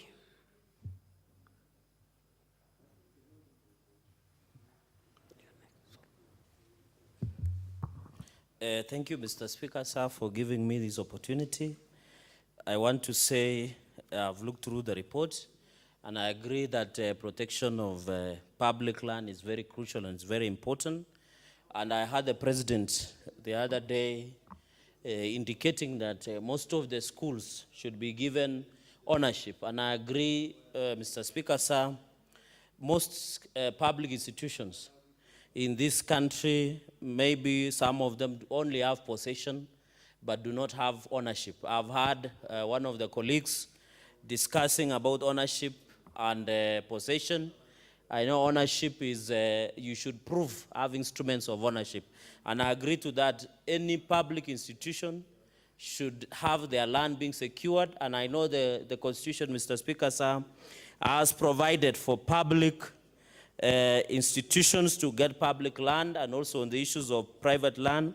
And I've seen that the report has been done to ensure that we protect the interests of our public institutions. And I think there are so many recommendations that have been made, and I've had the chairperson of Senator Moses Kajwang has tried to give us a snapshot of what this report is all about. And I want to agree that I've seen there are so many recommendations about various committees. And the committee that has received a lot of attention, just like a gravity on a matatu, is the Committee on Justice, Legal Affairs, and Human Rights. And as the chairperson of Justice and Legal Affairs, I want to assure the House, whichever the decision this Honorable House and the distinguished senators will take on this report, we are ready to ensure that we follow up on the timelines that has been provided for on various committees. And I think the committees that has been done, maybe the Senate, Education, Land, Legal Affairs, Environment, and Natural Resources. And I've seen there are so many raft of recommendations, Mr. Speaker, sir. Mr. Speaker, sir, this report will form a basis of a standard of how we can ensure our public institutions, their public land cannot be encroached. And I want to assure that our committee will look through it to ensure that the follow-up on the decision of the Senate will be done. Mr. Speaker, sir, on the aspect of ensuring that I agree that the committee has tried to do a lot. They have spoken to the relevant agencies.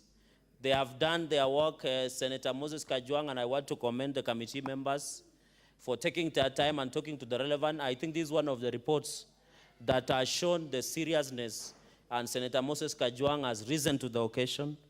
And I want to assure that as the Chair of Legal Affairs, we shall take the recommendations upon the decision of the Senate. Finally, Mr. Speaker, sir, I want to say we need to secure, we need to protect the public. And I commend the President because the other day, during the funeral of Bishop Njenga, the President directed that any sponsor to public institutions, especially the schools, should be given instruments of ownership and ensure that, I don't know why, Mr. Speaker, sir, the chairperson and the senator, or Senator Moses Kajwang, is smiling sheepishly as I express this. I don't know. Order, Senator Chelagai. Neither does the chair know. I don't know What why. is it, Senator Kajwang? Can you address us on the, Mr. on Speaker, the sheepish Really, smile? even if it was a matter of imagery, at least Senator Chirargei ought to have said that I'm smiling fishily. Order, Senator Cheragai, what has sheep to do with the senator for Homa Bay? No, the senator of Homa Bay is appearing innocent on the issues that I'm raising. But I want to conclude by saying this 1 minute, your time is up, 1 minute. This report, Mr. Speaker, sir, should form the basis on how in future we engage in terms of ensuring that the public interests on the public property and institutions are protected. I thank you, Mr. Speaker, sir. Very well. Senator Judy Pareno. Thank you, Mr. Speaker. I rise to support this very important motion and report. And Mr. Speaker, I was actually wondering whether, looking at how important this report is to this country, and looking at the recommendations that have been made by this committee, I was wondering whether we should even have given more time for this debate on this particular matter, Mr. Speaker. I want to applaud the Privileges Committee for clearing the committee or members of the committee against on these allegations that had been made. Because, Mr. Speaker, if anybody had evidence as to any malpractice, then those people should have come forward. There was no such good opportunity other than that opportunity for them to have been given a hearing by this Rules and Privileges Committee. Is it called Rules and Privileges? Powers and Privileges Committee, Mr. Speaker. So the fact that they did not turn out shows that they really were trying to intimidate this committee from performing its duties, Mr. Speaker. I am also aware, Mr. Speaker, from members of this committee, that actually they were being threatened. And this is not the first time members of a committee are being threatened when they are performing their duties. You heard, Mr. Speaker, that there were letters that were written, even to the Speaker, on mere allegations. You heard, Mr. Speaker, that even the pressmen were being intimidated not to cover what was happening within the committee. And names have been given, Mr. Speaker. We also saw in the papers that those that are against, or those that are used to impunity in this country, were actually busy trying to intimidate this committee through newspaper reportings and false allegations. Why did they not come before the Powers and Privileges Committee to bring forth their concerns? Mr. Speaker, the conclusion I can make is that they had no allegations. What they had were actually trying to intimidate this committee not to perform its duties. Mr. Speaker, I do not know what else we can say for this country on matters corruption. How can a government, or how can a ministry purport to compensate for land that belongs to the government? How can a government compensate or purport to buy land from itself? What other levels of impunity do we want to expose or show in this country?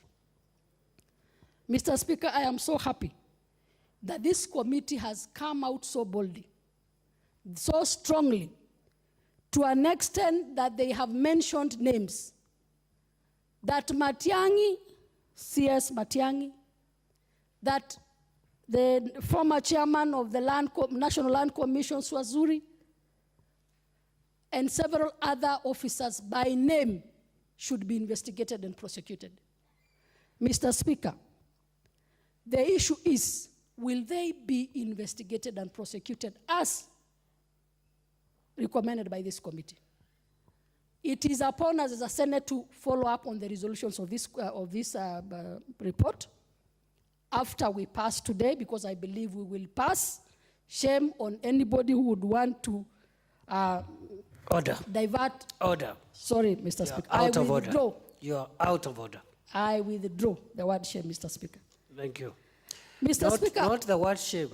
What you should withdraw is to appear to direct debate by saying anybody who has a certain opinion is categorized in the manner of shame.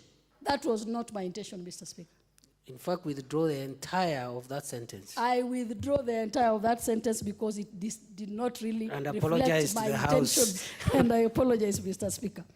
Mr. Speaker, I applaud the CS Lands, Madam Farida Karonei, who happens to be a schoolmate.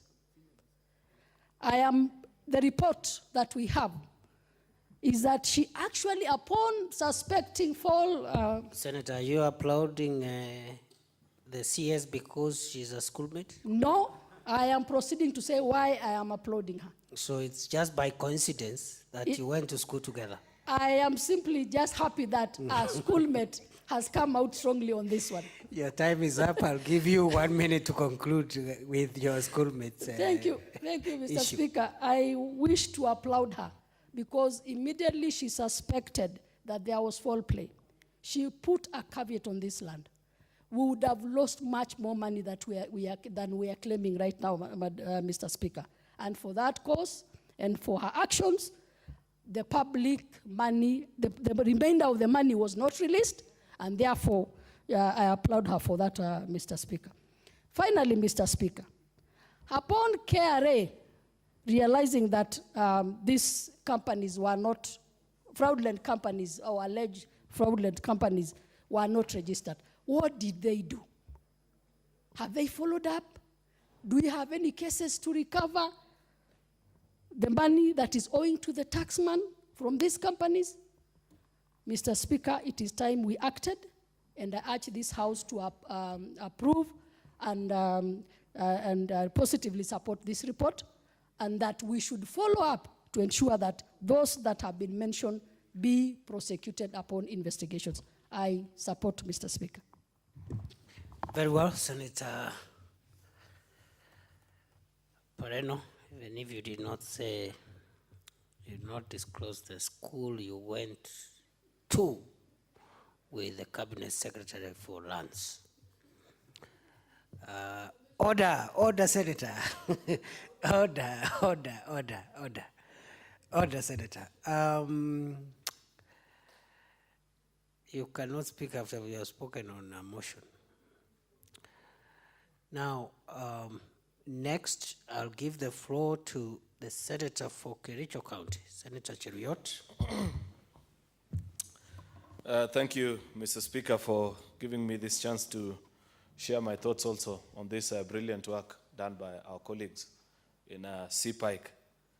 Despite all the tribulations and the things that have been said about you, I want to say on this one, you've navigated smoothly and well. You're a good driver, Senator for Homa Bay. I want to congratulate you because this is a matter of extreme public interest. And many people are looking at the Senate wondering whether we would be able to live up to our billing as being the house of order, the house of honor, by doing the kind of work that you have done. I have read through almost 100 plus point-by-point issues, the way you've brought them out in your report. And I must commend you and wish that we would perhaps have the same kind of expose in many of the Public Accounts Committee issues, especially things to do with how public funds are spent in our counties, so that we can get to debate on matters with so much finality and with a lot of information better than this. Mr. Speaker, I know it's never an easy thing to do the right thing in this country, because many other time we've been told that corruption fights back. And when you try to do the kind of thing that CPIC was doing, allegations are bound to be made, mud is bound to be thrown your way, and the kind of things that we've heard about this committee are bound to come out. And therefore, I do commend you. I have read through recommendations about how taxpayers' money was fraudulently lost, and how these institutions, the two schools that were involved in this saga, ended up, first of all, losing their land and having to buy it back, of course, being paid through from the taxpayers' money. Therefore, Mr. Speaker, I want to proceed further and say that there are things, maybe one or two things, that are still not clear in my mind, Senator Moses Kajwang, and I don't want to take the shine out of you for this particular moment and the kind of work that you have done. I agree with you entirely that the 1.5 billion Kenya shillings must be reverted back to taxpayers. On that one, I am with you 100%.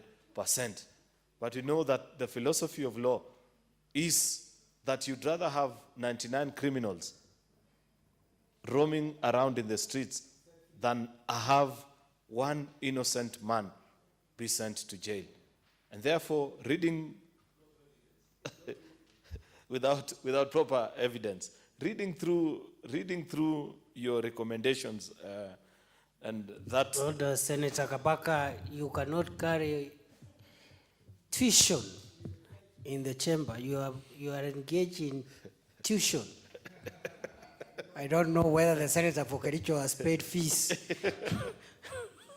Mr. Speaker, you know, I advise Senator Kabaka on many other things. Yes. So this is one of the moments he gets to advise me. Anyway, Mr. Speaker, just in quick conclusion, because I know my time is about to be up, it's just curious to me that in all the actors and those who are involved in this particular process, the recommendation is that they be investigated, you know, to see what was the culpability, what was involved in their role.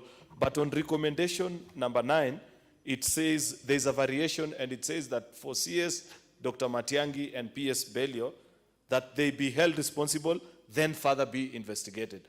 I thought the neater thing to do would have been, just like for the rest of the people who are mentioned in this report, let them be further investigated, just like you've recommended for NLC, who you have pointed out very clearly in your report, that even before they made the payment, there were instruments that they were supposed to have had in their possession, which they didn't have.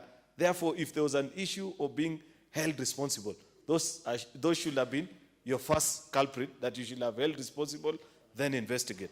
Therefore, it is my humble submission that, if possible, please amend recommendation number 9 to be that the CS and the PS be investigated, just like the rest of all the people that have been mentioned, but do not hold them responsible. Thank you, Mr. Speaker. Very well.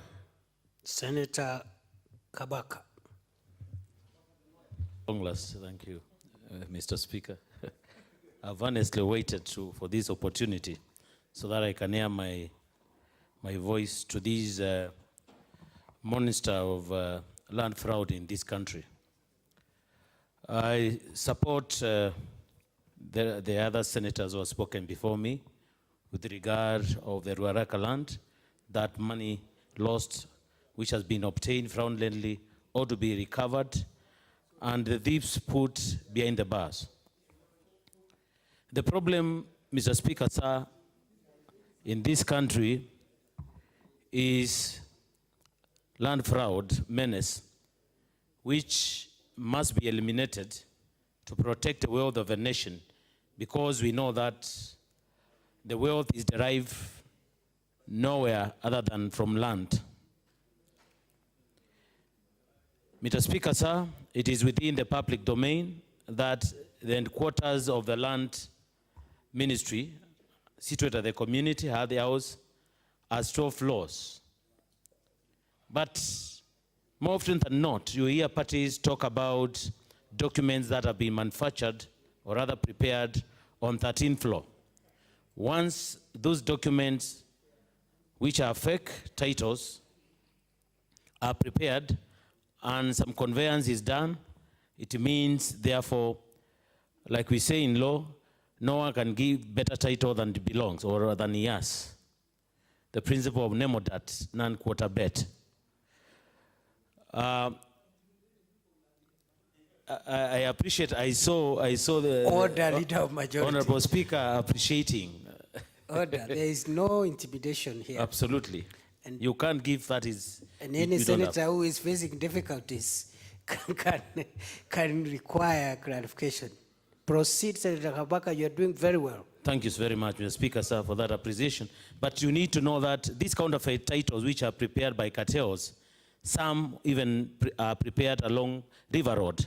These are fake documents. So the operative involved has the entire range of transactional stationaries used in other house. These guys have they're equipped complete with rubber stamps. They even have experts who follow the signatures of the senior officers of the lands, registrars. These cartels are very sophisticated, and with due respect to my learned colleagues, they also have very good lawyers. When these matters are taken to court, lawyers will apply for injunctions and so forth. It will be a ping-pong game, all right? In the meantime, these cartels are known to move from, especially in Nairobi, they move around identifying some properties whose owners are either deceased or those who have relocated in foreign countries. Especially they have targeted the Asian community and Wazungus too. And they ultimately forge their document and they sell in courts. Because that sale is illegal. Those properties at very hefty proceeds. And those are the proceeds which are used you know, to run the rings around the cartels for many years. Mr. Speaker, sir, these cartels are known now. They have moved to other big towns. Towns like Eldoret, Nakuru, Mombasa, Kisumu, where we have very odd land registries. And they are doing exactly what they have done in Nairobi. Mr. Speaker, sir, land fraud is widespread and has inflicted suffering and loss to many families, as well as investors who have either lost land or money to these fraudsters. These, Mr. Speaker, sir,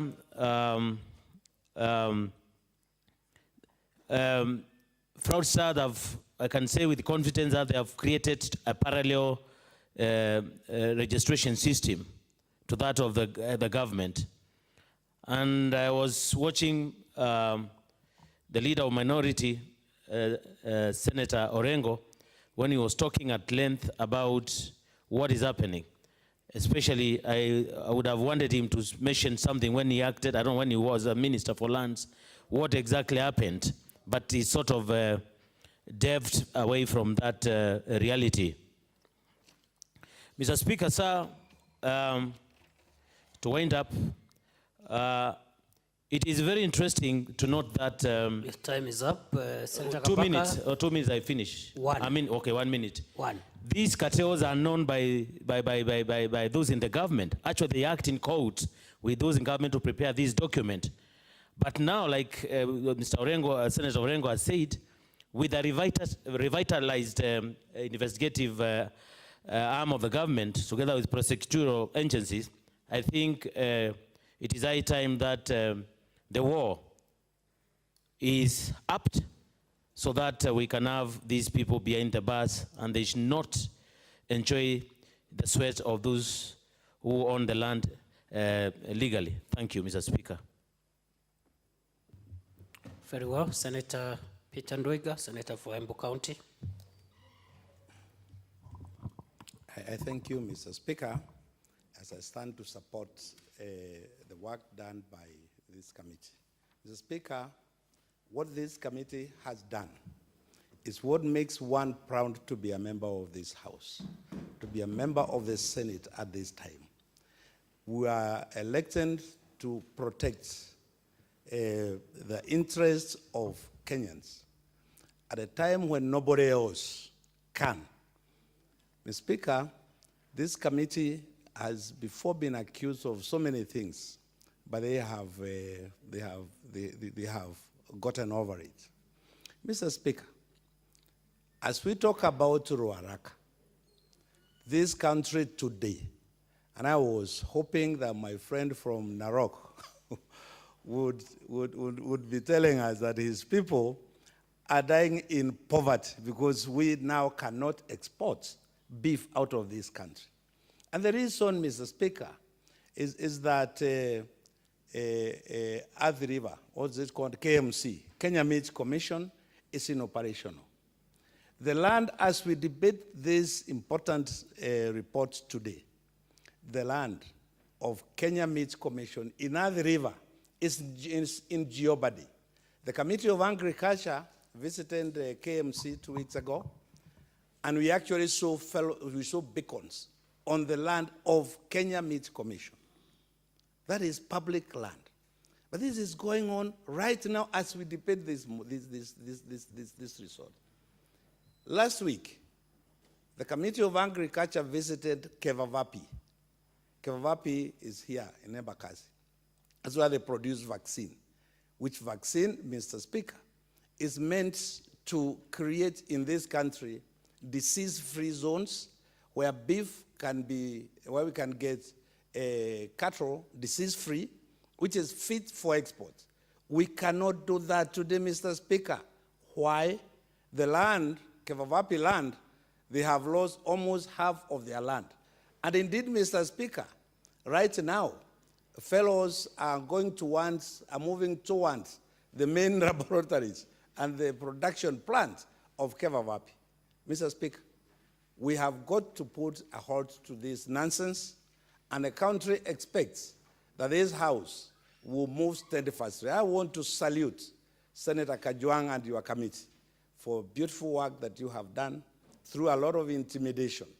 And we want to prove to this country that there is no intimidation. No intimidation will stop the war on corruption. And this House is setting the right mood in that direction. We will support government in all manner. And then we hope that this report, because the report says we expect the DPP and we expect DCI to move with speed. That's what we expect. We don't expect less. Mr. Speaker, having said what I have said about the 2 pieces of land, I would hope that, because that's public land, I would hope that your committee, your committee will now move in and safeguard this public land. Whose committee? The Speaker's committee or which PIC. one? Mr. Speaker, I am... You know, Senator Ndwika, you are a very experienced parliamentarian. I know you are gesturing at Senator Kajwang, so you assume the Hansard will capture that when you say your committee, it is the committee of Senator Kajwang. So unless you clarify, the Hansard will perhaps put it as if you are saying the Speaker's committee. I apologize, Mr. Speaker, because I am actually should be addressing the Speaker, and it's actually not the Speaker's committee. We do hope that the PIC will move with speed now that we have given you that insight. And the managers of those institutions, they have come to us, and they have told us that yes, we can provide enough vaccine in this country. You go to KMC, see what is happening. There's nothing. Herders and people who breed livestock, today, they are in total poverty. That's where they are. Why? Because they have no market. Yet, Mr. Speaker, that is what is happening. With those few wants, Mr. Speaker, I wish to support very strongly these reports. Very well. Senator Naomi.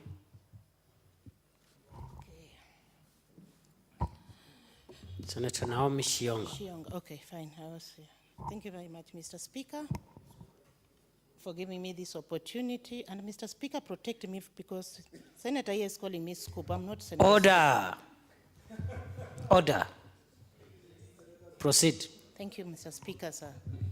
Mr. Speaker, sir, I would like first of all to congratulate Senator Kachwang with the committee that worked on this report. Mr. Speaker, sir, they have done an excellent work and they have represented this House. And if we look at the recommendations, we salute the team.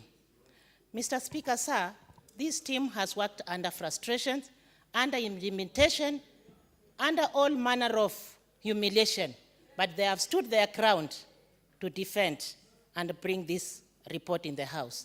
We are happy that we are discussing it today. Mr. Speaker, sir, I want to say that land is an investment. Land is potential, land is money, land is wealth. But if you look at land in Kenya nowadays, people have taken advantage of land that belongs lawfully to other people, or even to the government, as we are seeing. They have taken it into their own hands. And they want to make investment, their own investment and wealth, out of land that doesn't belong to them. Mr. Speaker, if you look at this report, there are several recommendations. This is public land that possesses public funds. Over 150 billion. These are money.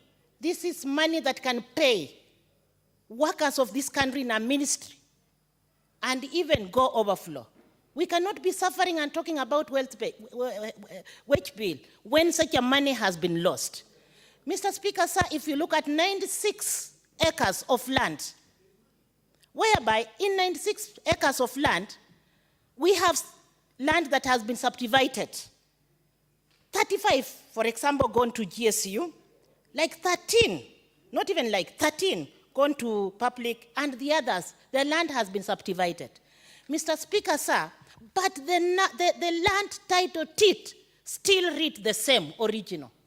Where on earth do anybody who owns a land and divide it to different individuals still owns one land title deed?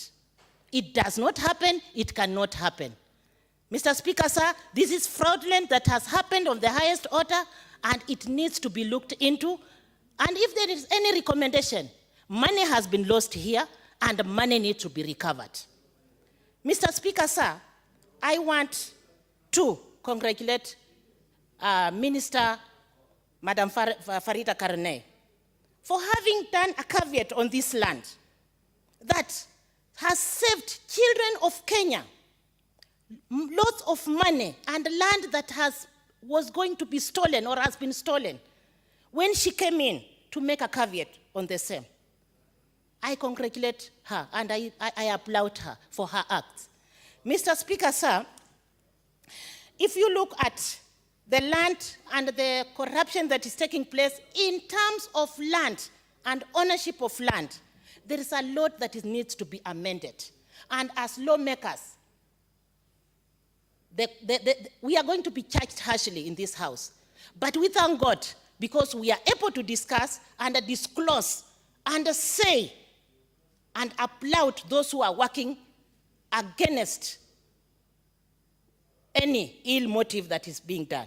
Mr. Speaker, sir, I want to say that money has been stolen through this. How do we double pay? How do we triple pay on one property in terms of billions? And we are talking, on the other hand, that we need to reserve and protect Kenyans against corruption.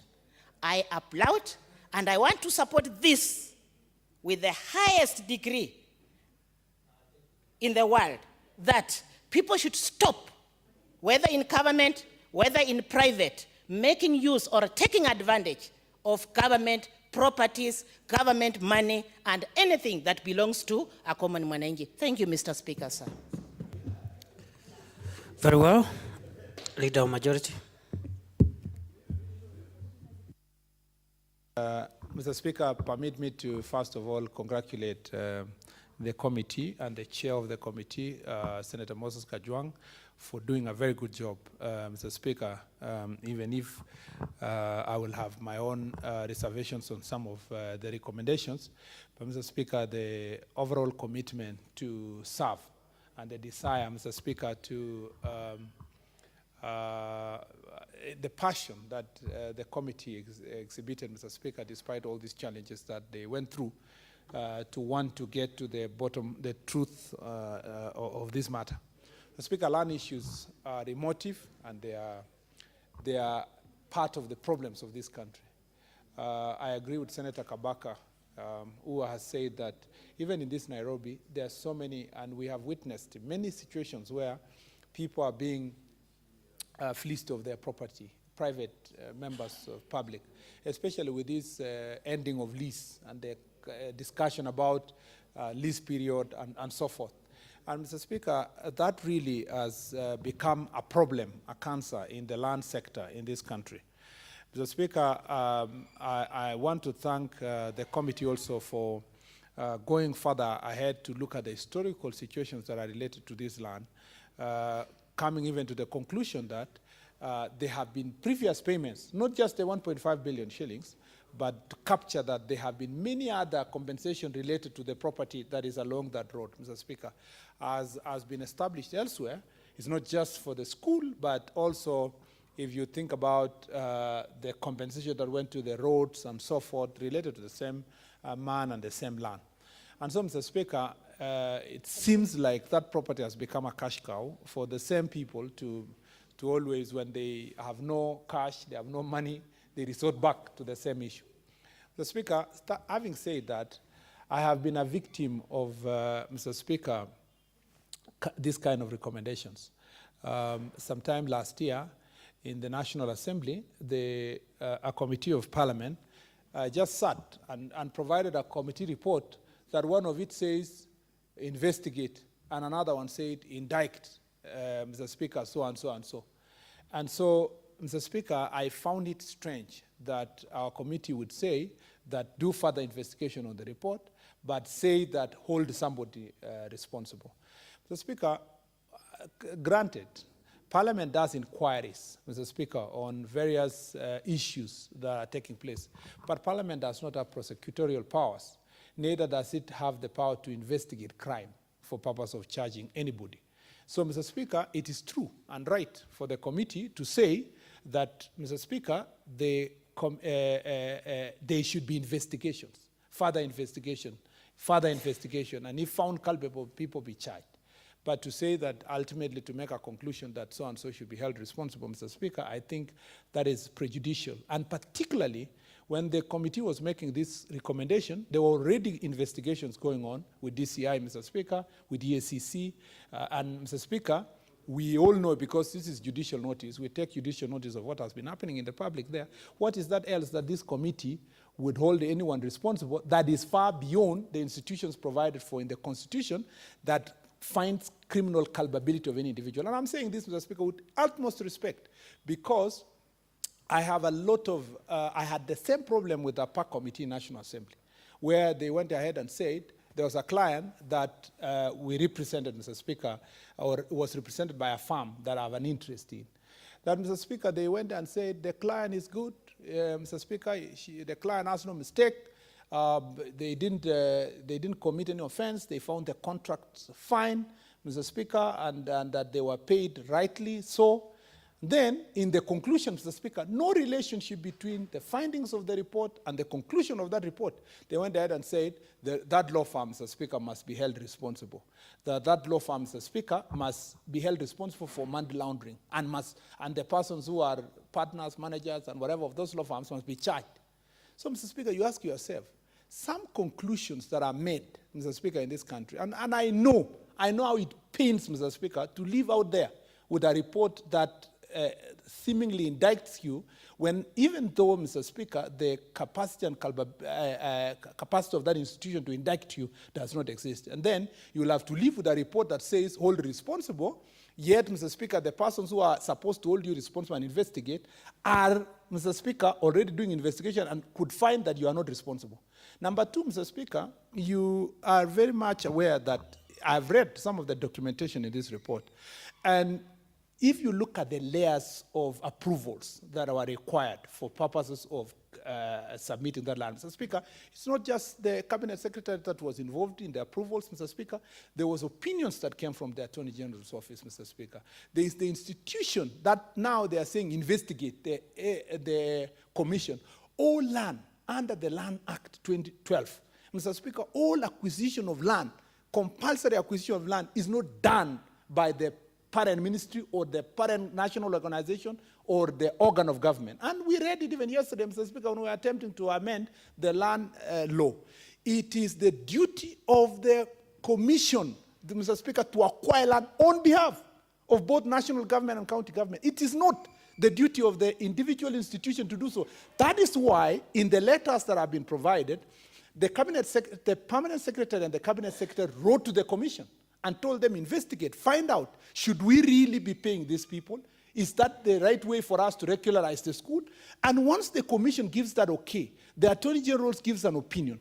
Mr. Speaker, let me ask you, if there is a layer of responsibilities that are existing between me as a decision maker and other institutions that are have constitutional responsibility to make a decision, and they have advised me, Mr. Speaker, that this is the right thing to do, Mr. Speaker, I think it would be extremely unfair to leave that institution, that is the commission itself, that is dealing with the acquisition of land, and say, oh, just generally investigate, and come and say, but people to be held responsible is a third party, Mr. Speaker, or the beneficiaries of that process who has actually sought the proper legal processes. And so I would never want our Senate to be part and parcel of a process that has mob justice for purpose of just looking like we're a beautiful place, we put this. Yes, we have done a good job, and most of the part of the report is good. But, Mr. Speaker, I respectfully, and I personally, I make my views public. Mr. Speaker, even when those issues were happening in Parliamentary Committee, National Assembly, Mr. Speaker, I asked myself, when does a committee turn from being an inquiry committee to, Mr. Speaker, an investigation committee for purpose of criminal, Mr. Speaker, culpability? And those are constitutional issues that we must always find way to separate between the duty of our House here as an inquiry position and to, Mr. Speaker, provide an information that will be used by the institution that is called Director of Public Prosecution, who cannot be directed, not even by us, Mr. Speaker, to now do proper investigations that will find criminal culpability or otherwise of any individual. Mr. Speaker, knowing that, Mr. Speaker, Parliament had to do what we are doing here, and Mr. Speaker, it's our right to do what we do here. Mr. Speaker, I am also alive to the fact that EACC might be watching out there what we are saying here, or the DPP might be watching what we are saying here. Mr. Speaker, I think let them do a thorough and good job in the investigation which has been going on. Let them find those who will find culpable. The problem with this country is that in every corruption-related or purported corruption investigations, Mr. Speaker, there is always a desire to find what is called, in quotes, big fish. And, Mr. Speaker, so many people have suffered reputation-wise, Mr. Speaker. They have suffered their careers because every time the culpable people are found, Mr. Speaker, people say, but that one is too small. We are looking for a more bigger fish, Mr. Speaker. Mr. Speaker, a human being has similar lifeline, Mr. Speaker. Bible says, Mr. Speaker, Senator Orengo, I am willing to be informed. Order, are you willing to be informed by Senator Orengo? Yeah, I have no adverse, anything to expect adverse information. Yeah. Very well, Senator Orengo. And the information is really a friendly information. I like what he's saying, that people are always looking for a big fish. But the Director of Prosecution says that now he's not looking for a big fish. He's looking for the whales. So, so who are we not to look for? Speaker, you know, I have a lot of respect also, and I agree with Senator Orengo. I respect the DPP. But, Mr. Speaker, as a lawyer and as a person who is likely to be called a whale, the Speaker, or a big fish, because, you know, when you when you are a member of Parliament, leader of majority. Yes. So, in the context of that information, you have already accepted. You are aware. No. Mr. Speaker, not necessarily. But the point I'm just making is that I have a problem with investigations and prosecutions that are looking for big names and not looking for truth. And, Mr. Speaker, it is not true that always this country has failed because of big people. Mr. Speaker, people have died in roads that have been badly constructed because the road engineer, who is a small person in the context of the big fish, Mr. Speaker, engaged in corruption and failed. The cabinet secretary may not know in Nairobi, but somewhere in Loyangalani or somewhere in Isiolo or whatever part of the country, someone making a small person, Mr. Speaker, making a mistake there, what's not necessarily called big fish, might have cost so many lives. So the obsession, Mr. Speaker, with this idea that unless you get a big person so that you look like you're doing something, and by the way, with respect to the EACC and DPP, let them do their job, but let them stop insisting, Mr. Speaker, that they will only do a good job if they are seen arresting MDs, arresting governors, arresting certain individuals, even when the charges are so flimsy. I know some governors who were arrested and charged, Mr. Speaker, for an MOU, unintended, Mr. Speaker. You know, an MOU that just says, we intend in future to make an investment in certain area. But, Mr. Speaker, because a big fish must be seen to be, and there's a competition now to see who is catching the biggest fish or who is catching a whale, Mr. Speaker. That is not how we should operate as a country. I believe in a nation where the evidence will lead you to the criminal. So that, Mr. Speaker, you just follow the evidence. If the evidence eventually says this person is culpable, Mr. Speaker, then whether it's a small whale, a small fish, or omena, Mr. Speaker, or mbuta, Mr. Speaker, or a whale, Mr. Speaker, that person must be held culpable, not because of how big he is, but because, Mr. Speaker, the evidence and the report lead to that person. Therefore, I respectfully disagree with the committee when it comes to such a conclusion, Mr. Speaker, despite the fact that they are saying investigation must still go on. Thank you, Mr. Speaker. Thank you, Leader of Majority, for your remarks. I am just wondering between the Majority Leader and the Minority Leader in your debates about fish and whales, where crocodiles, where the crocodiles apply, because you also had a crocodile discussion a little earlier on. But I do appreciate, all the comments that we made on this very important matter.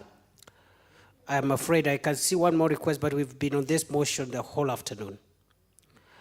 I am afraid we have to cut it there, and I want to appreciate every senator who has contributed, the mover, the seconder. And today, Senator Shionga did not scoop, did not recommend, or did not ask for an amendment to the recommendation for scooping anything, like she did yesterday. Very well.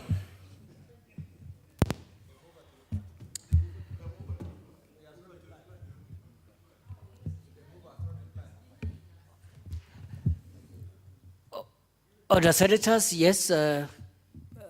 Move, I'll give you less than 5 minutes because we have gone way out of time.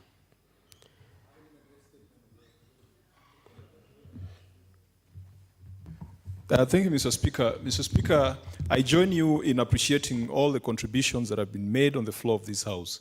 Generally, all the members who have contributed have supported the general findings and recommendations of the Public Accounts Committee.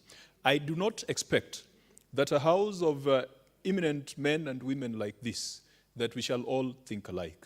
As I say, fools rarely disagree. And it is great minds that sometimes have different perspectives. And so I appreciate the perspective of Senator for Kericho, Senator for Elgeyo Marakwet. And I think the general principle in the report of the Public Accounts Committee is that as a House, we cannot send someone to jail. And we cannot, our report cannot be the basis for prosecution. But Mr. Speaker, you do recall that when the Public Accounts Committee became seized of this matter, it was already in the public domain that the Directorate of Criminal Investigation, the Ethics and Anti-Corruption Commission, and even the Directorate of Public Prosecution were also seized of the matter.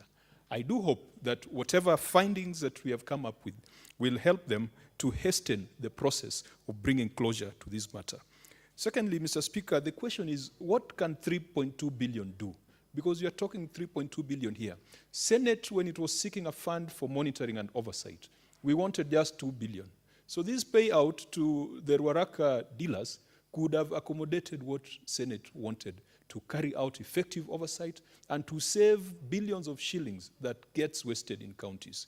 The chair of the Agriculture Committee has stepped out, but I sat with him with members of the coffee sector task force. They say for them to improve Kenya's productivity from 40,000 metric tons to 100,000 metric tons, they require about 2 billion Kenya shillings. We paid 3.2 billion to land dealers. Mr. Speaker, there is so much, even if you are to build a school at 100 million shillings. And Mr. Speaker, I know you are on record as building low-cost schools, which will not cost 100 million shillings.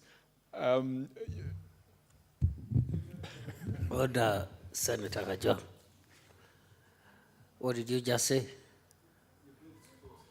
Mr. Speaker, who was building school where? The Speaker? Yes, low-cost The Speaker? schools. The chair was building schools? The member for, sorry, the distinguished senator for Tharaka-Nithi Yes. has made serious investments in low-cost schools in Tharaka-Nithi, which will not cost 100 Is that, million. was that supposed to be? A statement of fact and congratulations. Oh, very well. For Proceed. innovation. Proceed, proceed.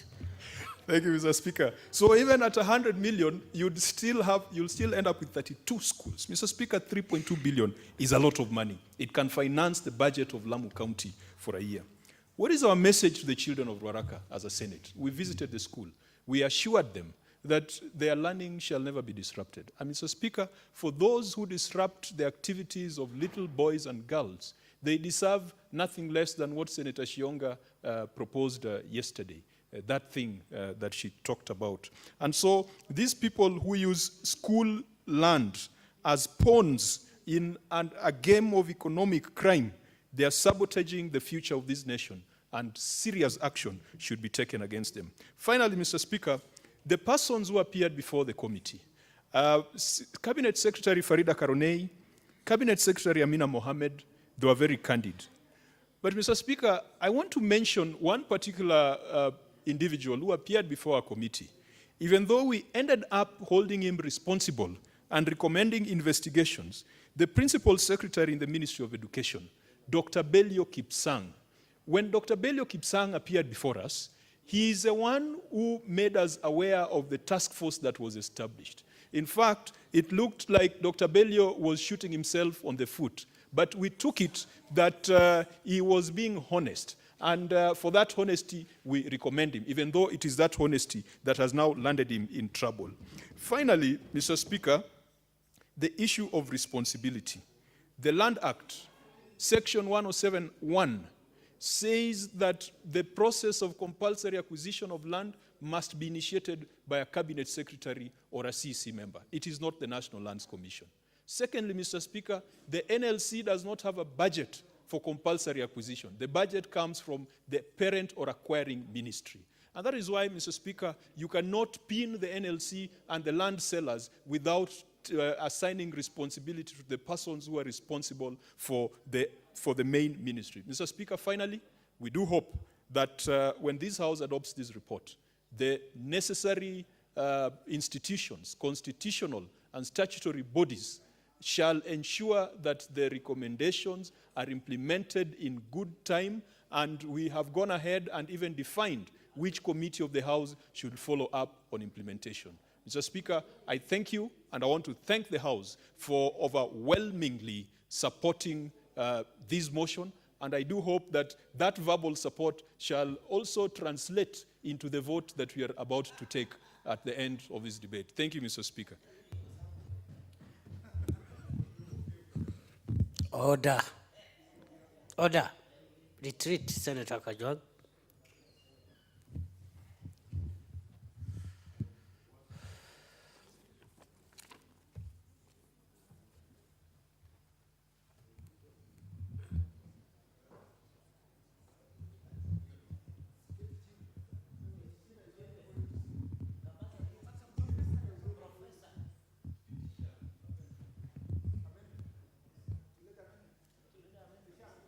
Order.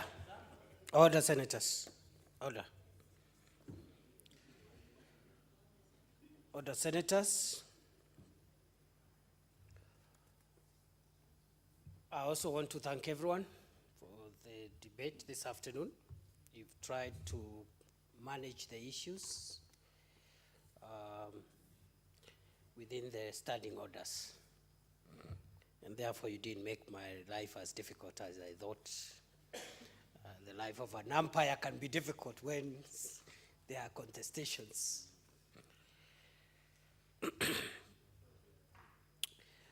Honorable Senators, Article 123, paragraph 2 of the Constitution says that when the Senate votes on a matter other than a bill, the Speaker shall rule on whether the matter affects or does not affect counties. I have looked at the report and the circumstances in which this matter was seized off by the County Accounts and Investment Committee.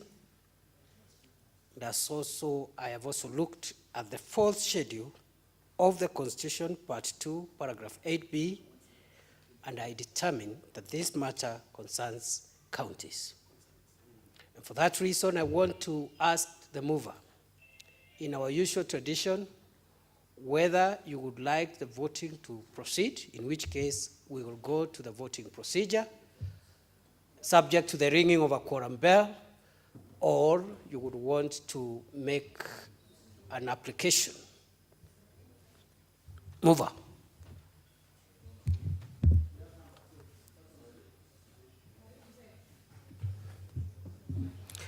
And mover, you are guided again by the chair, the consequences of proceeding to ring the bell. So yourself and the whips, be very sure what you want us to do. Mr. Speaker, I am advised by the whips in the House that we might want to defer in line with the relevant standing. In line with the relevant standing order 61.3, and I beg, Mr. Speaker, that you may defer putting the question to a later date, with your indulgence, Mr. Speaker. What is it, Leader of Majority?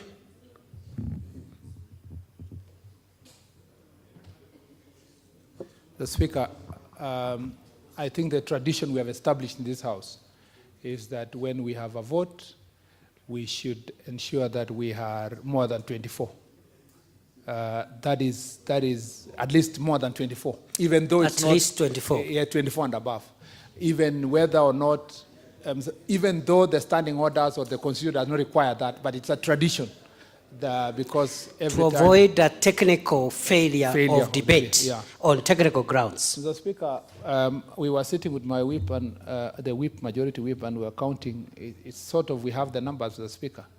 If you can give us 1 minute or 2 minutes, to we can confirm the numbers to you, Mr. Speaker. Order. Leader of Minority. Leader of Minority. What is it? Mr. Speaker, you had put a proposal to the mover to elect whether the vote should go on or not. I must say, and Mr. Speaker, the Leader of Majority... Order, Leader of Minority, proceed, and Leader of Majority, whatever transaction you are carrying, carry it in accordance with the standing orders. Order. Mr. Speaker. Proceed, Leader of Minority. Yeah.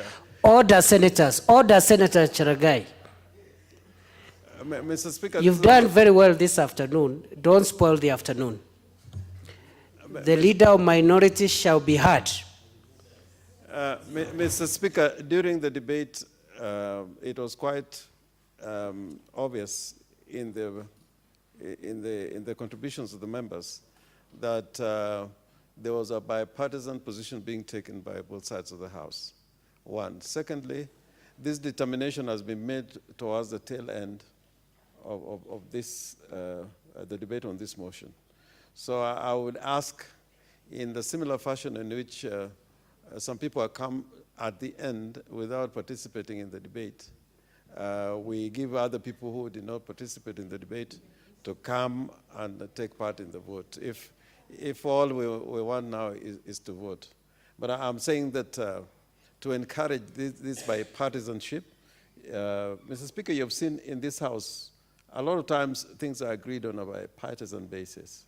Now, if there's no agreement, like it looks like there may be no agreement on this one, yeah, we better give the House a little time, both sides, to whip, because we let a lot of people go. We didn't know that this determination was going to come at the end. But others, we would have asked everybody to stay until the vote is taken. But Senator Murkomen, with whom we work very well, this time did not warn me. There's something. In fact, I went across, Mr. Speaker, you saw I sat with the whip and I sat with the leader. They should have told me that, you know, we have taken a position. So I really beg you that we defer. The leader of minority and leader of majority, even before you say what you want to say, you see the chair is not engaged in helping either side to achieve any purpose. And therefore, leader of minority, your comments about bipartisanship is a political issue which the chair is oblivious of. It's between you and your counterpart and the troops you lead in this House. What guides the chair in a very impartial manner is the application of the rules, the Constitution, and the standing orders.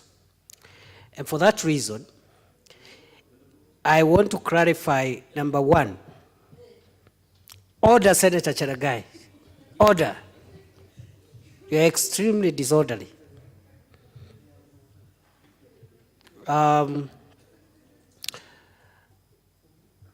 Even the courtesy we normally give the mover to request for deferment is actually aimed at just achieving the very noble objective of ensuring that no agenda collapses simply because of a technicality. And for that reason, having listened to both the majority and the minority leader, and also having spent the entire afternoon transacting this important matter, I want to direct that the only thing that can stand between the House and voting is the technical issue of numbers, but not the political issue of mobilization. And for that reason, the whips, can you confirm whether we have the threshold? Because if we have, notwithstanding, we have to dispose this agenda so that we can also deal with other equally important agendas that have stalled over time. Do we have numbers? We do not have numbers. And whip, majority whip, do we have numbers? Minority whip, do we have numbers? Order, you are off record. And you have just arrived, you are part of the...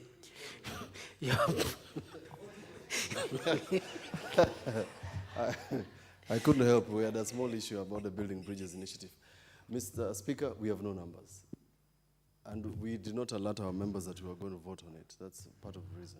On that point alone, which is the confirmation by the whips of both sides that we do not have a threshold, I wouldn't wish that this agenda collapses on a technicality of numbers, and therefore, accordingly, I direct that the division on this matter be deferred to a later date as requested by the mover. So ordered. What is it, Senator Kipchumba Murkomen? Except, Mr. Speaker, to I think there is a matter that cannot be left to just be on the record, where Senator Orengo was saying that, we should not allow people who do not participate in the debate to vote, because that's a dangerous line, because even next week, those who will give us the quorum of the numbers will not have participated in the debate. And number two, Mr. Speaker, I think as an established tradition, it is the 24th that is the basis for postponing a vote, and you have captured it well, Mr. Speaker, and not necessarily whether or not one knew that we are going to vote or not. Order, Minority Leader. Order, Senator. Order, Senator Mahmood. You know you are delaying this process, and the next agenda is an agenda sponsored by your committee, and is an urgent agenda as well. Leader of Majority, it is true, there is no connection in the law and the standing orders between participating in debate and voting on the matter debated. Number two, it is also true that even the tradition we have established, which I think is a good tradition for us as a house, not to proceed on voting when we don't have the threshold, is not even a requirement of the law or the standing orders. Okay, so it's just a custom to ensure that technicalities don't defeat this process. So, having said that, I think we should end it there. And then, Leader of Minority, you still want to say something? In total agreement with the Leader of Majority, that there's no rule that says that if you didn't contribute, you cannot vote. In fact, the right is sacred, the right to vote. But what I wanted to say, if this point had come out early in the debate, then there are those who really supported this motion, but they didn't know that it was going to be determined as a matter concerning counties, and they walked out like the senator for Embu talked very emotionally about this. So I don't want to be misunderstood. The position is quite right, but I think this determination then should be made at the beginning so that people don't go away like others have. Order, Leader of Minority, you're out of order. The determination cannot, order, Leader of Minority, the determination cannot be made at the beginning. It is at the time of voting. Order. Read Article 123, Paragraph 3. Order, Leader of Minority. You've been doing so well until now. The whips and leaders, just do your job. Make sure when you have an agenda where either side has an interest, you have numbers, simple and clear. Everything else is semantics. Order. Order, Senators. Before we call out the next order,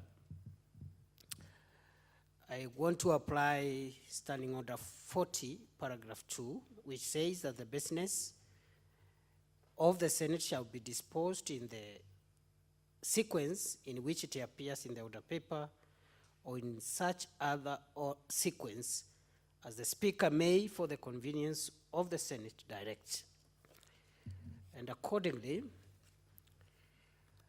I direct that we defer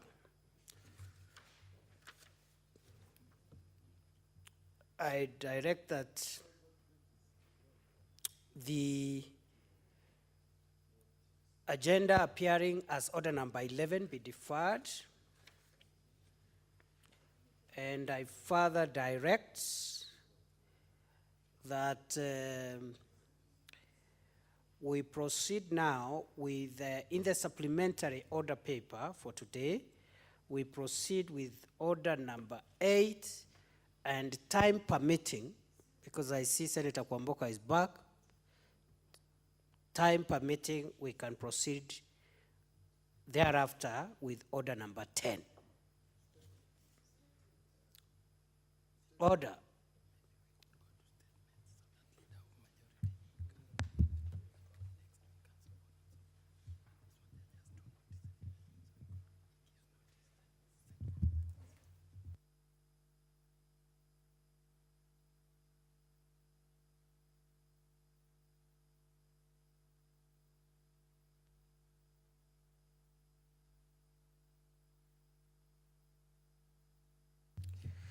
Order senators, I want to review what I've just said right now.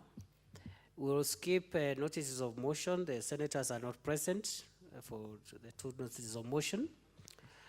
But we'll also defer all statements except the statements on the business of next week by the leader of majority. And then how many other statements do we have in the order paper? We have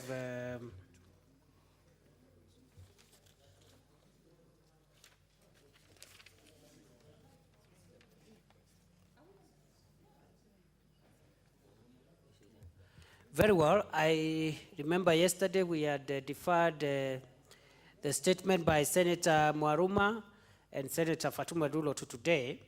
So what I am going to do is the two senators will request the statements and there will be no further comments from any other senator. Just make the request, a maximum of 10 minutes, and then the leader of majority.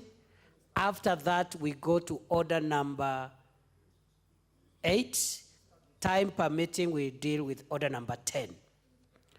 Leader of majority. Order number 7, statements. Proceed, leader of majority. The Speaker, I beg to make a statement on the business of the Senate for the week commencing on 20th November 2018, pursuant to Standing Order number 52-1. The Speaker, Honorable Senators, pursuant to Standing Order 52-1, I hereby present to the Senate the business of the House for the week commencing Tuesday, 20th November 2018. On Tuesday, 20th November 2018, the Senate Business Committee will meet to schedule the business of the Senate for the week, subject to further directions by SBC. The Senate will on Tuesday, 20 November 2018, consider bills scheduled for second reading and those of the Committee of the Whole. The Senate will also continue with consideration of business that will not have been concluded in today's order paper. On Wednesday, 21st November and Thursday, 22nd November 2018, the Senate will consider business that will not be concluded on Tuesday and any other business scheduled by SBC. Honorable Senators, the following bills are due for second reading stage. The Public-Private Partnership Amendment Bill, National Assembly Bill number 52 of 2017. The Local Content Bill, Senate Bill number 10 of 2018.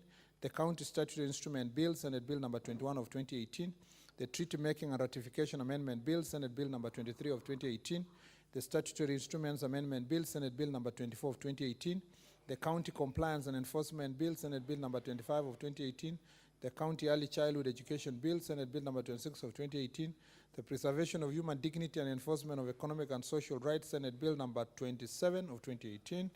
And the County Oversight and Accountability Bill, Senate Bill number 28 of 2018. Honorable Senators, in addition, there are several bills at the committee stage. I continue to urge standing committees to expedite consideration of bills, refer to them, and table reports in order for the House to effectively navigate the Committee of the Whole stage on the said bills. Likewise, I urge standing committees to expeditiously consider pending petitions and table reports on them. Honorable Senators, pursuant to Standing Order 51-1B, committee chairperson shall at least once in every 3 months on such day as shall be assigned by the Senate Business Committee, and at any other time, if so required by the Speaker, make a statement relating to the activities of the committee. These provisions come into force after there is an amendment of the standing orders on the 9th August 2018. Thus, the reporting for the first quarter is due.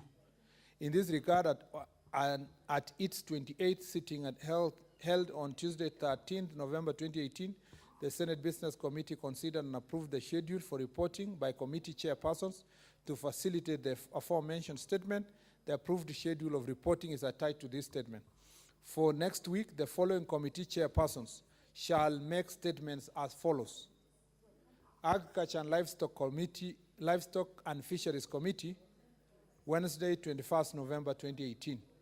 Devolution and Intergovernmental Relations Committee, Wednesday, 21st November 2018. Education Committee, Wednesday, 21st November 2018. Energy Committee, Thursday, 22nd November 2018. Finance and Budget Committee, Thursday, 22nd November 2018. And Health Committee, Thursday, 22nd November 2018. I therefore urge the respective chairpersons to prepare accordingly so as to issue statements in accordance with Standing Order 51-2. Mr. Speaker, I thank you and hereby lay the statement on the table of the House. Thank you, Mr. Speaker. Thank you, Leader of Majority. Senator Maruma.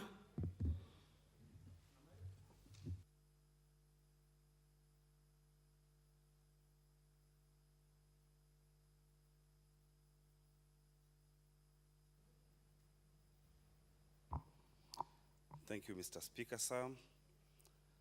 Pursuant to Standing Order 48-1, I rise to seek a statement from the Standing Committee of Land, Environment and Natural Resources on the division of revenue obtained from mining in Taita Taveta County between Taita Taveta County and national government. In the statement, the committee should, 1, state the economic value of the minerals that are found in Taita Taveta County, indicating the total income from mining activities in Taita Taveta County for the last 3 years. State whether the income received from mining in Taita Taveta County is directed to the National Exchequer as required by the Mining Act. And number 3, provide a report on the sharing of royalties between the national government, the county government, and the community, and indicate whether the sharing complies with Section 183(5) of the Mining Act. Mr. Speaker, you discover that the Mining Act clearly stipulates the revenue sharing of royalties between the national government, county governments, and communities. There is a lot of mining activities in Kenya, whether it is at the river where cement mining happens, whether it is Elgeyo Marakwet where there is mining of fluorspar, whether it is Magadi, whether it's Taita Taveta where there's a lot of green garnet, ruby, whether it is Kwale where there is a lot of mining of titanium, whether it is Nandi where there is a lot of gold. The law stipulates that there shall be revenue sharing between the national government and the counties. As it is now, Mr. Speaker, the Treasury has not opened the royalty fund account. Yet, this law passed in 2016.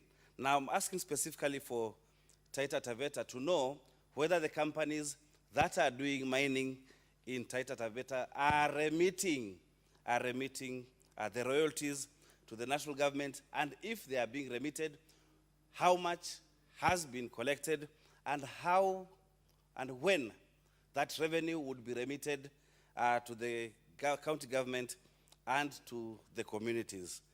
So, Mr. Speaker, I wish to ask that statement.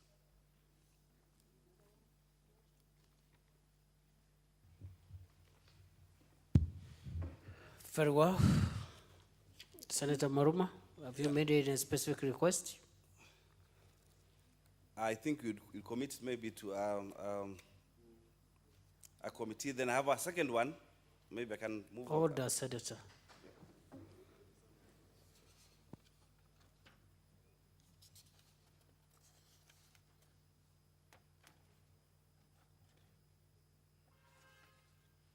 Yes, Senator Maruma. The chair has noted, under our new rules, you pursue the matter with the chairperson. Chair, would you want to say something? Yeah, Mr. Speaker, sir, Senator Maruma happens to be a member of the same committee. He knows the new standing orders, so we shall be able to do what the committee should do together. And I hope he will satisfy himself within the working of the committee. Very well. Pursue it accordingly. Yes, the last one. Once again, thank you, Mr. Speaker. Pursuant to Standing Order 48-1, I rise to seek a statement from the Standing Committee of Roads and Transportation on the corporate social responsibility projects and programs under the Standard Gauge Railway by the Kenya Railways. In the statement, the committee should list the corporate social responsibility projects and programs that have been implemented under the Standard Gauge Railway by the Kenya Railways, indicating the cash value for each project and program. And number 2, explain the progress made towards the relocation of Voi Girls High School in Voi under CSR by the Kenya Railways. And number 3, state the amount of money allocated for the relocation of the school, indicating the commencement date and the expected date of completion of the relocation. Mr. Speaker, during the phase 1 of the Standard Gauge Railway, it came to our notice that SGR and China Road and Bridges Project Company had not done any CSR to the communities where the railway line was passing through. And one time we were with the Managing Director, Kenya Railways, in our Committee for Lands, Environment and Natural Resources. And when we were dispensing a petition by a petitioner from, I think, Narok, during this phase 2 of SGR, and the MD, Kenya Railways, indicated that there has been at least some corporate social responsibility, and he mentioned that one of Voi Girls. What happened, Mr. Speaker, is that during the building of phase 1 of the railway, that railway happened, or the SGR happened to pass through, took part of Voi Girls compound, and so that school was supposed to be relocated. So I'm calling it corporate social responsibility, but actually it's supposed to be some form of compensation, in that the school cannot exist very close to that railway line. So we do not know when that school will be relocated, because phase 2 is on, and up to now, that relocation process has not begun. Initially, there was a problem of identifying land, but now land has been identified. 1 year down the line, there is no process that has begun of relocating the school. So the Standing Committee of Roads and Transportation can maybe answer that. Thank you. Chairman, Roads and Transport. Vice Chairman, Roads and Transport. Member, Roads and Transport Committee. Yes, Senator Lelegwe. Thank you, Honorable Speaker. We take note of the statement, and the committee will meet and we will report the committee's response in 2 weeks. In 2 weeks. Senator Maruma? Very well, so ordered. Now the other statement by Senator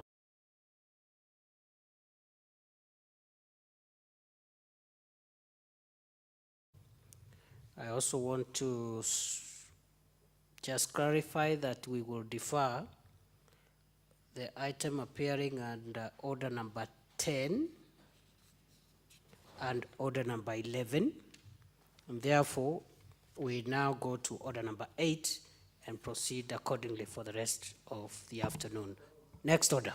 Order number 8, the County Allocation of Revenue Amendment Bill, Senate Bill number 29 of 2018, second reading. Chairperson, Standing Committee on Finance and Budget. Thank you very much, Mr. Speaker. I beg to move the bill, County Revenue Allocation Bill, Amendment Bill, Senate Amendment Bill number 29 of 2018. Mr. Speaker, sir, this House initiated amendment to the Division of Revenue Act 2018 And the purpose of the amendment was to include 3.74 billion shillings, additional conditional grants to counties in the financial year 2018-2019 from the three development partners, from the government of Sweden, European Union, and the World Bank. So, Speaker, sir, the Division of Revenue Bill, Senate Bill. Order, Senator, you have record. You need to repeat that sentence. The Division of Revenue Bill, Senate Bill number 14 of 2018, was considered by both houses and assented to by the President on 5th of October 2018. Subsequently, the County Allocation of Revenue Act, CARA 2018, has to be amended so as to reflect the funds that are actually going to be generated from these development partners. Therefore, this amendment is important to regularize and facilitate the utilization of these funds by the respective beneficiary counties in financial year 2018-2019. So, Speaker, sir, the proposed allocation of additional conditional allocations among the beneficiary counties has resulted in an increase in the conditional allocation as loans and grants from development partners by Kenya shillings 3.74 billion, and this will increase the allocation from 33.24 billion to Kenya shillings 36.98. I will repeat there that the proposed allocation of additional conditional allocation amongst the beneficiary county governments has resulted in an increase in the conditional allocation as loans and grants from development partners by 3.74 billion from the current 33.24 billion to 36.98 billion. The financing agreements have already been signed between the Treasury and development partners, and the programs to be funded have been included in the proposed amendment bill which is before the House. Mr. Speaker, sir, the conditional grants from development partners are three mainly. Additional, the first one is the Agricultural Sector Development Support Program, 2 Kenya shillings 1.005 billion shillings from the government of Sweden. Water Tower Protection and Climate Change Mitigation and Adaptation Program, Kenya shillings 880 million from the European Union. And C, Kenya Urban Support Project, KUSP, Urban Institutional Grant, allocation of Kenya shillings 1.85 billion from IDA of the World Bank. So, Speaker, sir, the Agricultural Sector Development Support Program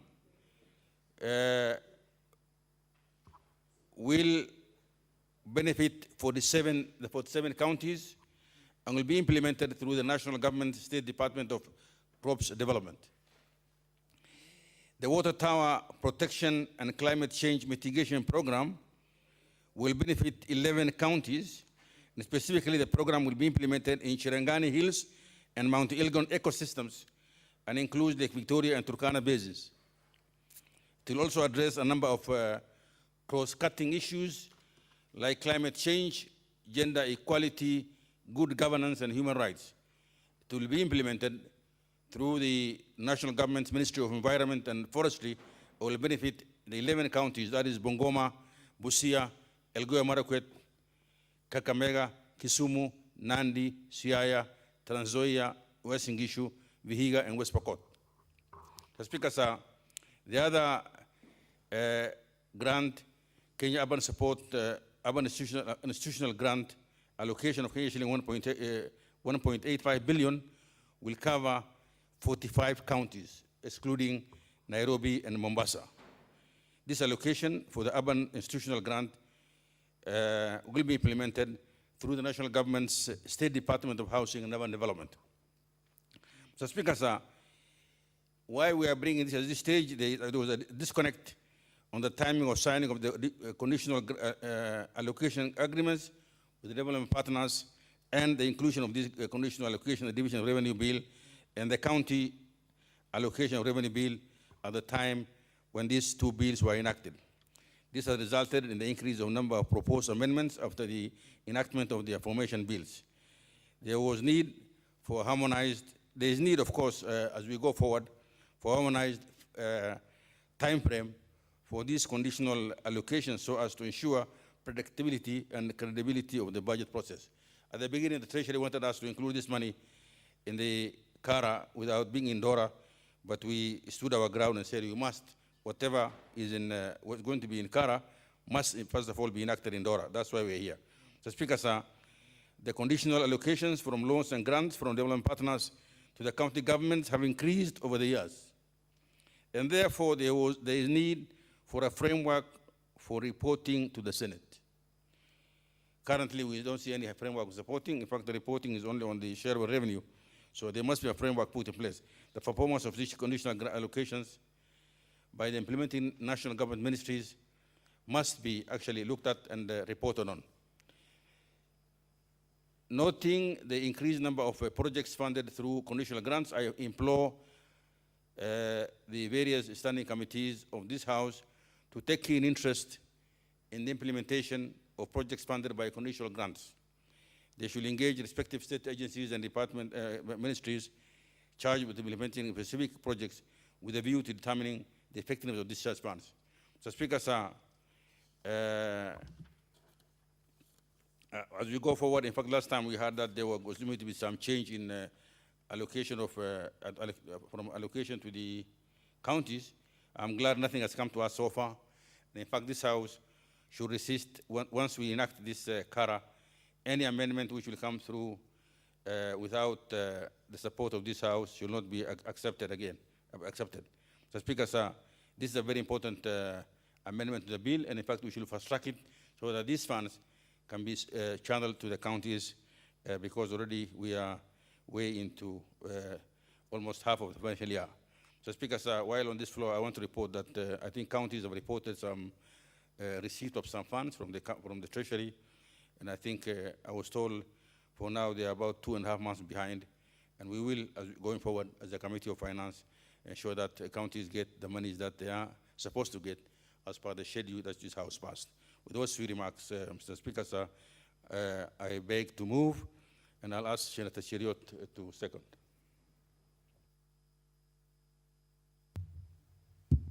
Senator Cheriot.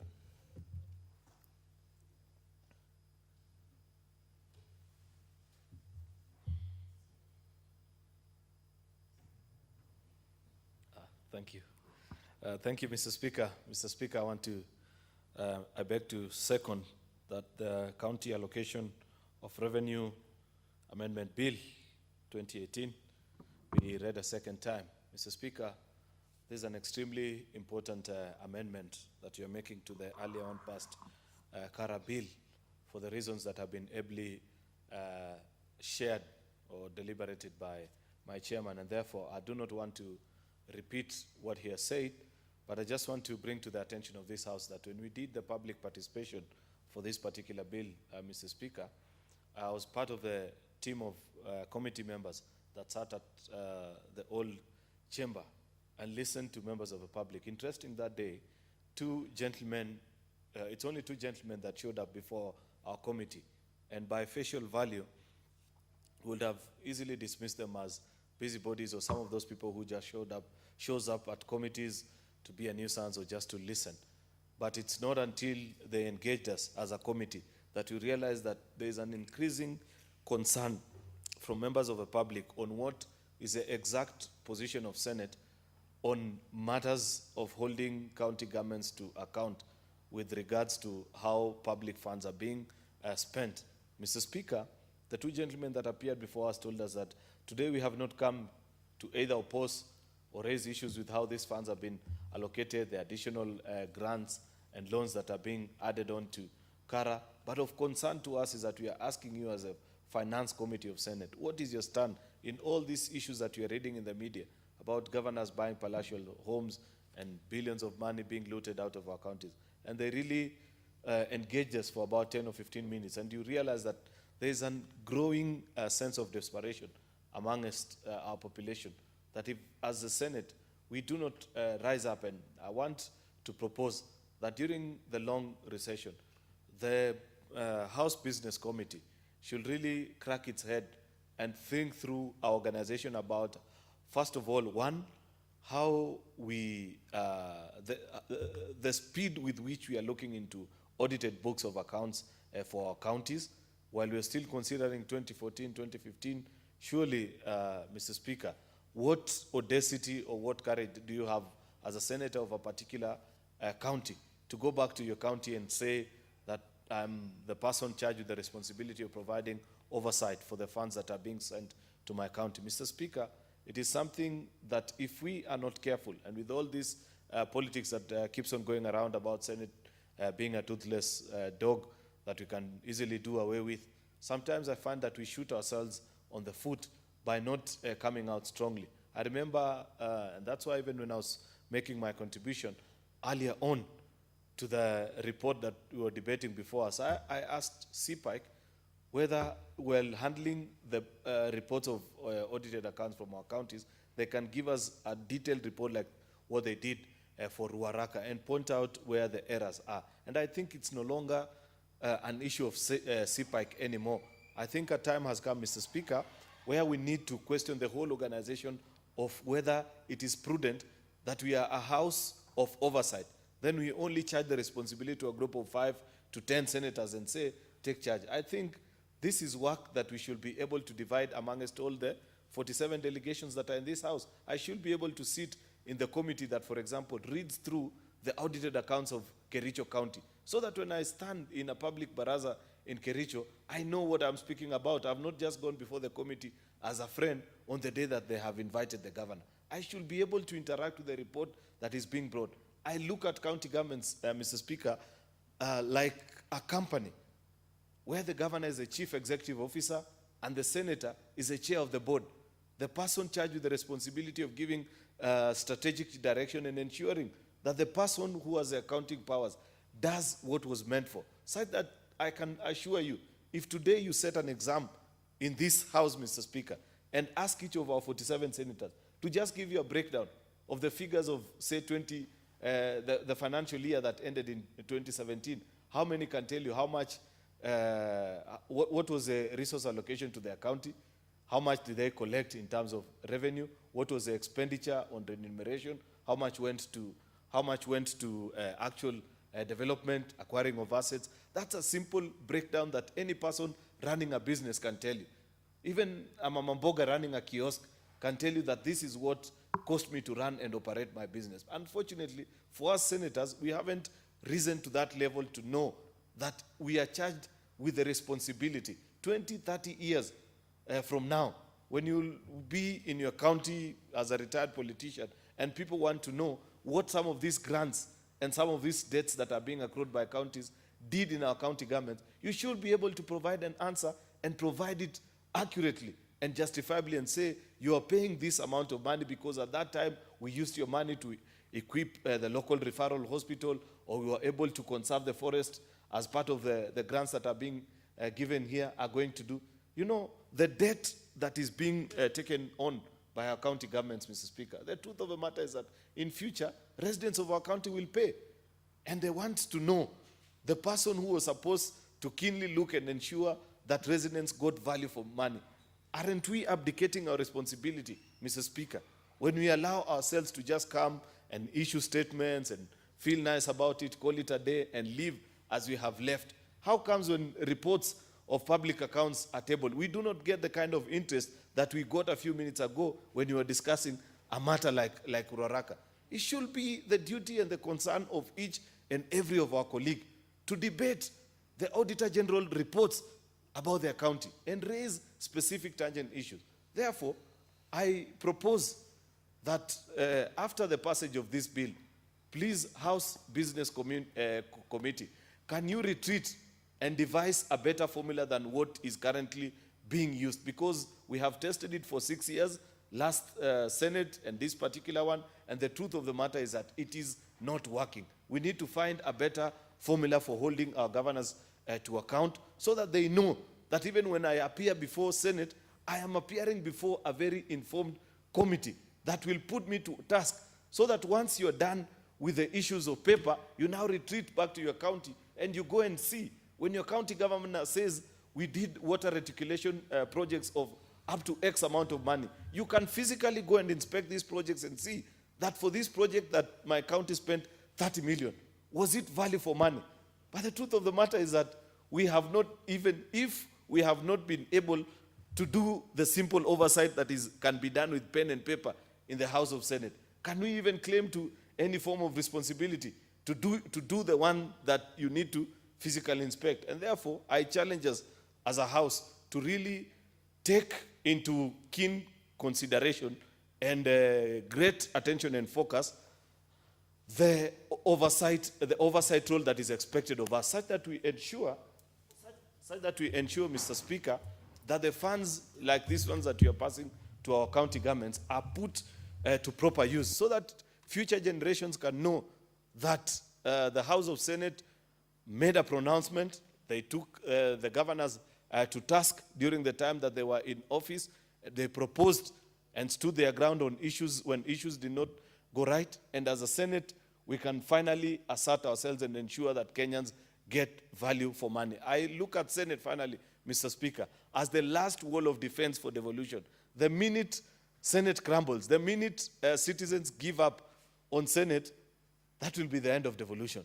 Because already the feeling, if you listen to many members of the public, when you engage them about the fruits and the benefits of devolution, they'll generally share with you their frustration about the huge amounts of money that they hear that Kericho, you received 6.2 billion last financial year. But when they ask you, where can we physically point out this particular money as having done specific projects on that affect the daily lives of the people that we represent in this House, it's not available.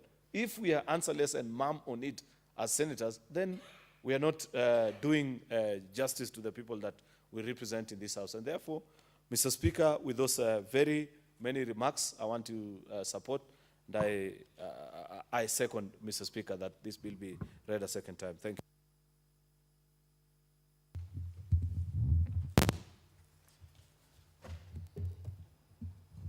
Honorable Senators, I now propose the question that the County Allocation of Revenue Amendment Bill, Senate Bill number 29 of 2018, be now read a second time.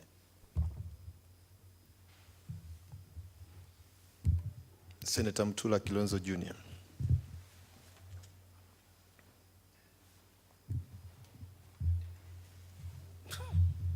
Thank you, Mr. Speaker. I rise to second this bill. At the onset, Mr. Speaker, I would like to say that this particular bill has set a good precedent. Because, Mr. Speaker, I moved the amendment to the Division of Revenue, and there was concern that the National Assembly would not accept us to originate the Division of Revenue. So for the first time, Mr. Speaker, the Senate has complied with the Supreme Court advisory opinion to the extent that the Division of Revenue bill is an ordinary bill and can commence either from the Senate or National Assembly. So we have set good precedent, which means, therefore, that before there is any reduction of the money that is allocated to counties, Mr. Speaker, the first point of call is an amended Division of Revenue, and the second one would be County Allocation of Revenue Act. Mr. Speaker, while I support the increase here, I must say that it's extremely disappointing. We are now in November, possibly all counties by this time, except a few, have already agreed on their budgets. Mr. Speaker, according to the Controller of Budget, and I've received a letter issued to my governor on this conditional grants, they must be included in the budgets so that these counties can then receive the funding that is coming from national government. So whilst the chair and the Committee of Finance, in his wisdom, has separated shareable revenue and conditional grants, Mr. Speaker, the position is that there are still other conditions when the matter goes to counties, and therefore, Mr. Speaker, we must expedite this. and we must tell Treasury that if by the time we have passed the CARA, sometime in April or May, or much later, just about July, Mr. Speaker, any other grant that comes after that should wait for the next financial year. Because this sort of budgeting, Mr. Speaker, is interfering with the county budgets. And to that extent, therefore, Mr. Speaker, I think we should have, as a Senate, set some policy, other than what Senator Cheriot is talking about, which I want to deal with. There just must be guidelines to Treasury. You can't enter into grants, conditional or otherwise, continuously past the budget cycle. It might be nice that we are receiving money, but it is disruptive, both of the business of the House and of the business of county assemblies. Secondly, Mr. Speaker, the functions that are in here, the function of agriculture, the function of water, the function of forests, all these functions, Mr. Speaker, are devolved. Mr. Speaker, as we pass this budget and as we debate this, and as I stand here to second, I cannot say, and I cannot tell this country, the people we represent, the basis upon which Baringo is receiving 117 million under the World Bank Climate Smart Agriculture Project. Similarly, I cannot tell the country, and I'm sure the chairman can't also, tell the country why the county of Bungoma is receiving 80 million shillings under the Water Tower Protection and Climate Change Mitigation and Adoption Program. And that is the case for all the conditional grants. Mr. Speaker, what does that make of us, the Senate and senators and a Committee of Finance? We are just but a conveyor belt of national government grants. They not involve us in these things. Mr. Speaker, our work is to stand, make noise, vote, and that's the end. It's not exactly a very proud thing to say, but it's important we say so. Why do I say this? There is time, I believe, where the Committee of Finance and senators can engage with national government on these decisions. The decision is as follows. Why did you choose, for example, that Bungoma should receive 80 million for water tower and not Mau Forest? Why did you choose that Elgeyo Marakwet or Busia or Kisii should receive 80 million shillings and not Chulu water towers, which is already a declared water tower? This country has 6 gazetted water towers, 6 of them.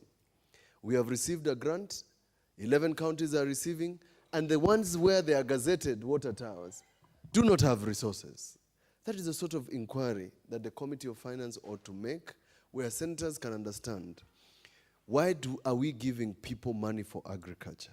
What are they supposed to do with forests? What is it that the Senate and the senators can participate in? So I am supporting this with a lot of restraint, Mr. Speaker, because I cannot explain to anybody why I've stood up today to support, except that there's more money to counties. The Kenya Devolution Support Program, where, Mr. Speaker, counties are supposed to receive money, whilst the budget talks about 4 billion, which is the division of revenue, the CARA talks about 2.1.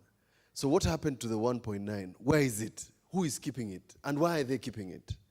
Counties, 13 counties have been given money for, in part of the Kenya Devolution Support Program, Mr. Speaker, and we do not know.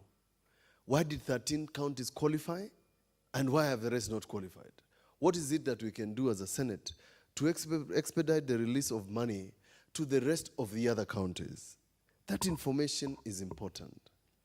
Mr. Speaker, there was a statement that was to be raised today, and the statement was on medical equipment, where this Senate has allowed national government by voting to deduct 200 million shillings per year in advance for every county irrespective of size. So Lamu is paying 200 million like Makueni, Nairobi, Turkana, etc., and we can't tell anybody in this country why we have allowed that to happen. That is the difficulty that I have. I read a book that was produced by World Bank. That book is called Devolution Without Disruption. It was done before the advent of devolution. One of the things they anticipated and has happened is that conditional grants would claw back on the functions of counties. National government is slowly taking over these functions and managing them in Nairobi, because governors do not know where this money is coming from. They do not know why they are getting equipment. Yesterday we were arguing with Senator Okongo Mogeni. They bought a machine. The national government has bought a machine similar to theirs. They have no room to keep it. They had no choice. The governor was possibly forced to sign it. We have said nothing, and all these things have become business as usual. It's the new normal. So, whilst counties are not receiving funds, and the chairman, I'm glad that you have reported that counties have begun to receive funds, national government is entering into contracts, these other contracts with donors on conditions which we are not aware of as a Senate, which most likely governors are not aware of, and they are not sharing these documents. There's no framework for conditional grants. There's no policy for conditional grants, and worse, there is no oversight for conditional grants. I asked the question, and I have not been answered to date. When the reports come to us, like the reports that have been tabled here, Mr. Speaker, on the expenditure by counties, I have checked. There is no column in those reports on these conditional grants. What does that mean? It means that even when Senator Kajwang and his committee are interrogating governors, this particular subject disappears without any question from those governors, and even if you did, they wouldn't know what to say. It's not exactly a very nice way of doing things, and I want to protest that I don't feel that this Senate ought to be taken for a ride, or to be taken casually, or to be taken lightly. I'm glad the chairman mentioned that when the national government and through Treasury approached the committee, they just wanted us to sneak in these figures in the commission, in the CARA of the previous CARA of 2018, without going through the Division of Revenue. We can go a step further, Chairman, and you're here. We can go a step further. Next time, tell them, go and bring the paperwork for all these conditional grants, number one. Bring us the conditions that you have imposed on the Kenyan nation. We want to know how much you have committed in terms of a debt to those counties. And lastly, who in the county or treasury is oversighting the expenditure of these funds? That way, we are going to be useful to this country. Lastly, I have been thinking very seriously about the audit, and I think that it's time, just like we have a parliamentary budget office, that this Senate considers parliamentary audit office, a full office of auditors who will help us from time to time to interrogate these matters. And how will we do so? Mr. Chairman and Senator of Mandera County, I'm pleading with you to help us and help the Senate by beginning to interrogate the reports, the quarterly reports of the Controller of Budget. That is, I think, is a starting point. The second one is to ensure that we compel the Controller of Budget to give us the reports they receive on a quarterly basis, county by county, so that we can share with the rest of the senators. And thirdly, the implementation of those budgets county by county, so that we can arm these senators who are seated here with the information they require. Because, and I have a reason, if you open the booklet submitted to us by the Controller of Budget, every quarter, if you open the county of Makueni, it will be on 3 pages. If the most, actually, is 3 pages. However, the quarterly report, Mr. Speaker, that comes from Makueni County Executive of Finance is a whole booklet. So the Controller of Budget is summarizing information for us without us interrogating what information the Controller of Budget received. And no wonder, while we are seated here, a governor is being interrogated or investigated, Mr. Speaker, for misappropriation of 2 billion shillings. That 2 billion shillings would have disappeared from a county like Migori, and everybody in the system did not notice, including the Senate.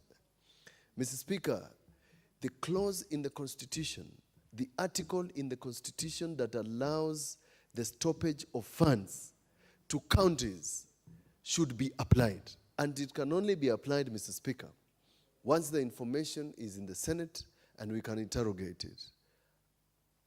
Because at the end of this session, the 26 governors who are now on their second term, some of whom now have 2 billion in their account, will have 4 billion in their accounts. That's if those accounts will be in Kenya. They will relocate to the Cayman Islands or Comoros, and we will have zero that we can deal with. Because we will be auditing their accounts while they're in Comoros or hiding in the Cayman Islands or someplace in Panama. We must change the way we are checking the use of public funds. We have given credence to those people who think that this house should be removed from the Constitution. Why? They can't see us on the ground. We have been denied funds. We cannot go and monitor what governors are doing. When they come here, they leave. But yet, the people in our counties can tell you, these people are stealing. There is no money in this project. The MCAs are in bed, hook, line, and sinker with governors. And they are not going to do anything. They have become a club. They sing the same song. They are singing lullabies in the assemblies.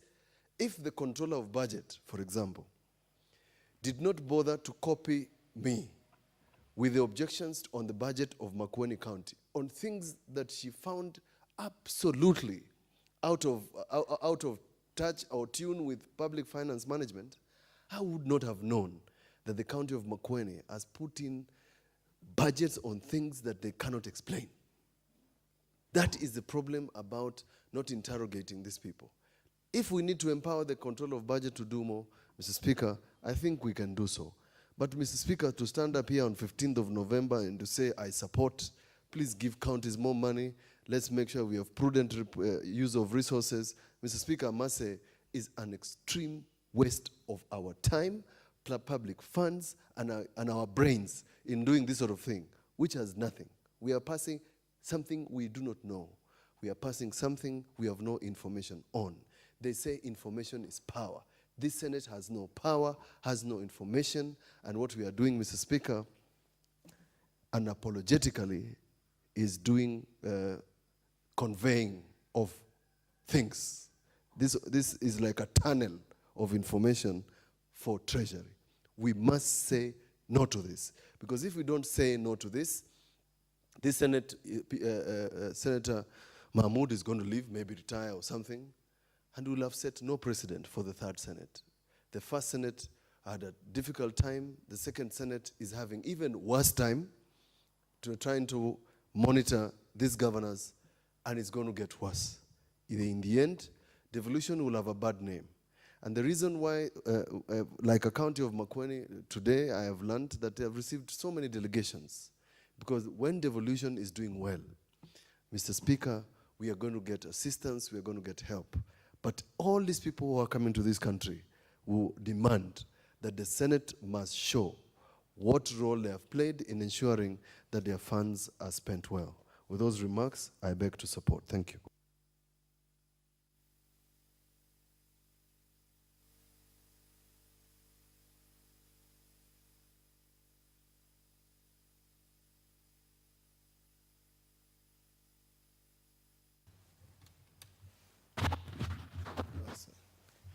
Senator Mary, Senator. Thank you, Mr. Speaker, for also giving me a chance to add my voice on this very important amendment bill of the county allocation of revenue bill. Mr. Speaker, I want to say that the people of Kenya voted for the 2010 constitution because of the hope that they had in the county or they had in devolution. And therefore, this house should stand for devolution so that the people of Kenya can get the gains they fought for in the 2010 constitution. Why I'm saying this, Mr. Speaker, is because the monies we allocate to the counties, the monies that are given to the counties must be seen to develop our counties. But as we speak, we have quite a number of challenges, just like my other colleague have already said. Either delay of monies to counties or little monies going to development in our counties. And therefore, Senate, as a house, senators should make sure that the monies they allocate to these counties is not only appearing in the bill, is not only appearing in the schedules, it's going to the counties and it is developing counties. The delay, the treasury delay of giving counties money is also paralyzing activities in counties. As we speak today, there are many, many counties which have not received funds. We are only giving counties salaries, and therefore development is at a hold because of the delay. When I look at this amendment of the conditional allocation to counties, I'm impressed specifically on the Kenya Urban Support Projects that is targeting urban institutions. That is the urban infrastructures. Today when you go to our urban areas in our counties, many of them are in problems because of either sewerage systems, traffic jam because of unopened roads. Many are lacking creation of facilities like public social halls for meetings. Many of our urban areas also are lacking sports facilities like stadiums. Many of them are even lacking public toilets.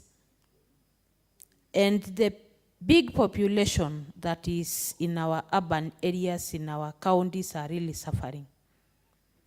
And therefore, when I see this conditional grant allocation of 1.85 billion going to 45 counties in our country, I'm really, really happy. And I will really support this bill because of that. And this is the second phase of this support. And I want to believe that these monies, this grant going to the urban support projects in our counties is going to serve the purpose intended for. These monies or these grants are coming from development partners. They are coming from the government of Sweden, EU, and World Bank. And the development partners must see the benefit of these grants to the people of Kenya, whom they intended to help, either through these conditional grants or through loans. And therefore, this money is going to urban support projects. I wish counties would really sit down and target the very, very needy priorities, the priorities of those urban areas, such that if an urban area doesn't have public toilets, then it must be given. If it doesn't have recreational activities like sports, stadiums, they must be targeted. We should look at each county's priority. We should not just say we are putting money into roads or we are putting money into bus parks when other urban areas do not have sewerage systems. Today, when you go to our developing urban areas like Tengela, it's a very populated town, but it doesn't have a sewerage system. And therefore, people, investors incur quite a lot of expense in terms of harvesting on exhausters. And therefore, counties must sit and look at the priority of those urban areas so that the urban support project allocation will benefit the people of our counties. Another thing that makes me very happy of this amendment is the allocation of 1.005 billion to agricultural sector development support program, which is also going to 47 counties. And this money is intended to facilitate transformation of crops, livestock, fisheries production into commercially oriented enterprises that ensure sustainable food and nutritional security. When you talk of, Mr. Speaker, food security, we need to support those farmers who are producing food. And therefore, counties should look at how they should support our farmers. Equally, they should look at what agricultural products can be supported, or which production can be supported in each county. Because we have counties where livestock is a potential. It has a potentiality in terms of an economic development. We have other counties that have fish production, which can also be supported, and others which have crops. And therefore, our counties should be very creative in terms of what can they support. I'm very happy with Makueni. Recently, I was watching a program on smart farm where they were talking about farmers being given subsidized AI, and also the issue of value addition to the production of mango. We should encourage our farmers. We should give them subsidies so that they can be food secure. Our counties can be food secure. Another thing is our counties should also look for market for their people.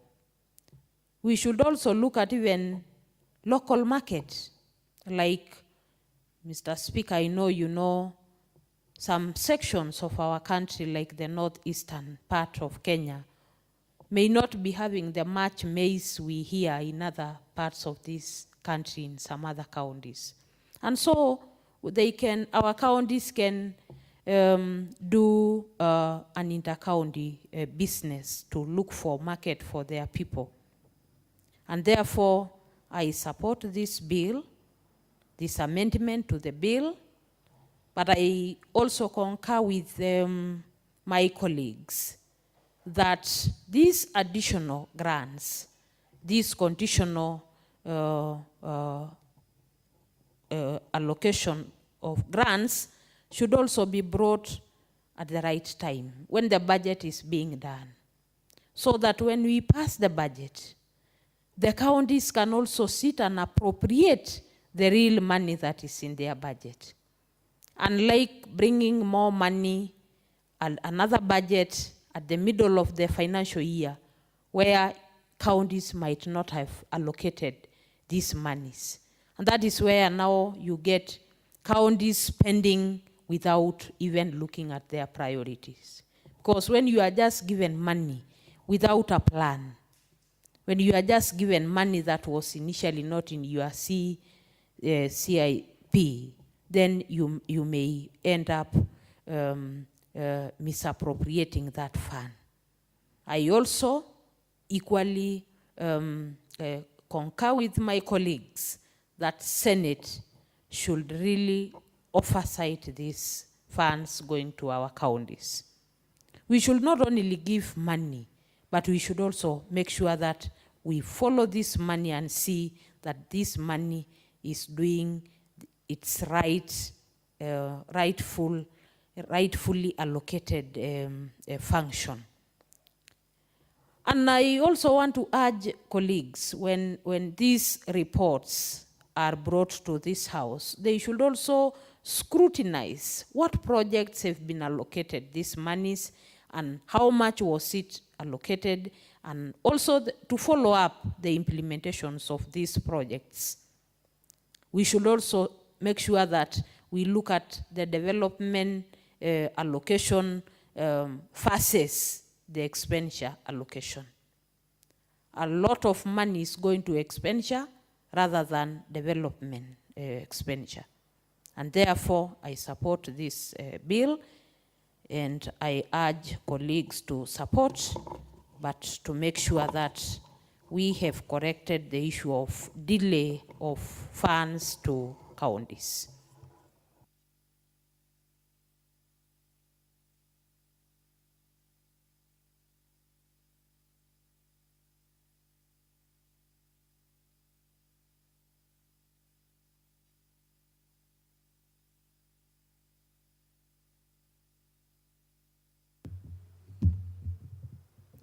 Honorable Senators, there being no any other person who requests to make a contribution on the amendment bill, I therefore request the mover to reply.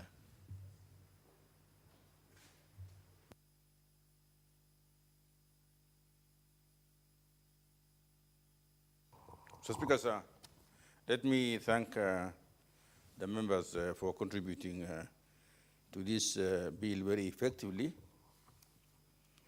As I say, this is a bill to add some extra funding from 3 donors to support counties through conditional grants. Mr. Speaker, one thing members have said is correct, that these loans are negotiated, these grants are negotiated and agreed with between the National Treasury and the specific development partners.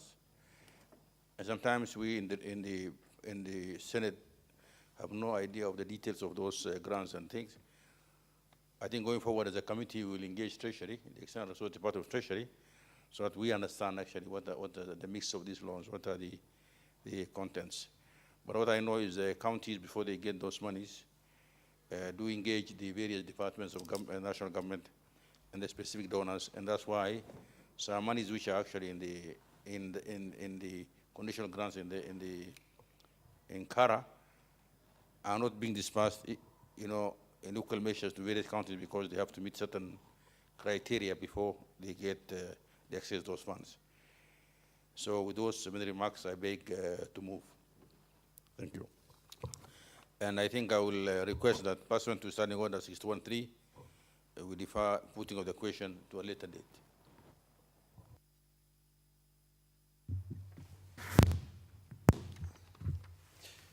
Honorable Senators, I therefore defer putting the question on the County Allocation of Revenue Amendment Bill, Senate bills number 29 of 2018 to Wednesday next week. Honorable Senators, having concluded the business of the Senate,